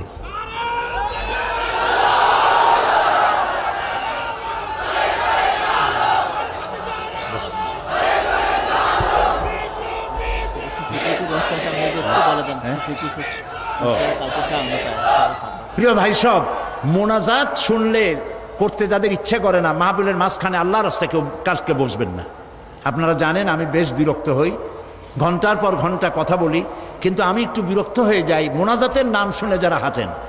মোনাজাত যাদের পছন্দ নয়, আল্লাহর রাস্তে মাহফিলের মাঝখানে কালকে আর বসবেন না, এক সাইডে বসবেন। আল্লাহ আপনাদের প্রতি রহম করুন, বলে না আমি। আগামীকাল কয়টার সময় তাই স্যার? আগামীকাল সকাল 9:30টায় এই প্যান্ডেলে শিশু কিশোরদের সমাবেশ হবে 25 বছর তাফসিরের পূর্তি উপলক্ষে। আলহামদুলিল্লাহ বলে।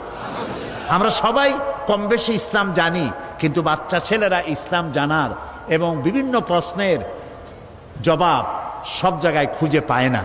এই জন্য আপনারা আপনাদের শিশুদের কয় বছর থেকে? 5 বছর 12, জি 5 বছর বয়সের শিশু থেকে নিয়ে যালামনা আনফুসানা ওয়া ইন লাম তাগফির লানা ওয়া তারহামনা লানাকুনান্না মিনাল খাসিরিন। রব্বানা লা তুযিগ কুলুবানা বা'দা ইয হাদাইতানা ওয়া হাব লানা মিন লাদুনকা রাহমাতান ইন্নাকা আনতাল ওয়াহ্হাব। হায় আল্লাহ তাআলা, লাখো জনতার ভিড়ে চট্টগ্রাম প্যারেড ময়দান উপচে পড়েছে আজ।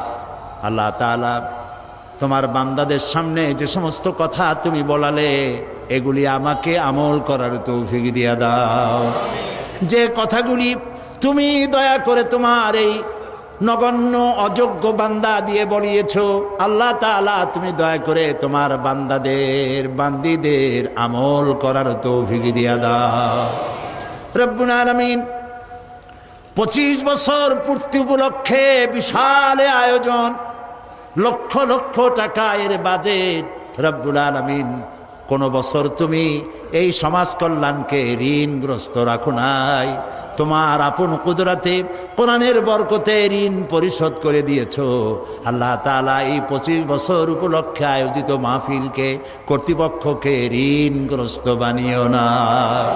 অতীতের মতো তোমার বান্দা বান্দীদের হাত খুলে দিও, কলিজা খুলে দিও, প্রাণ ভরে এই মাহফিলে সাহায্য করার তৌফিক দান করে দিও।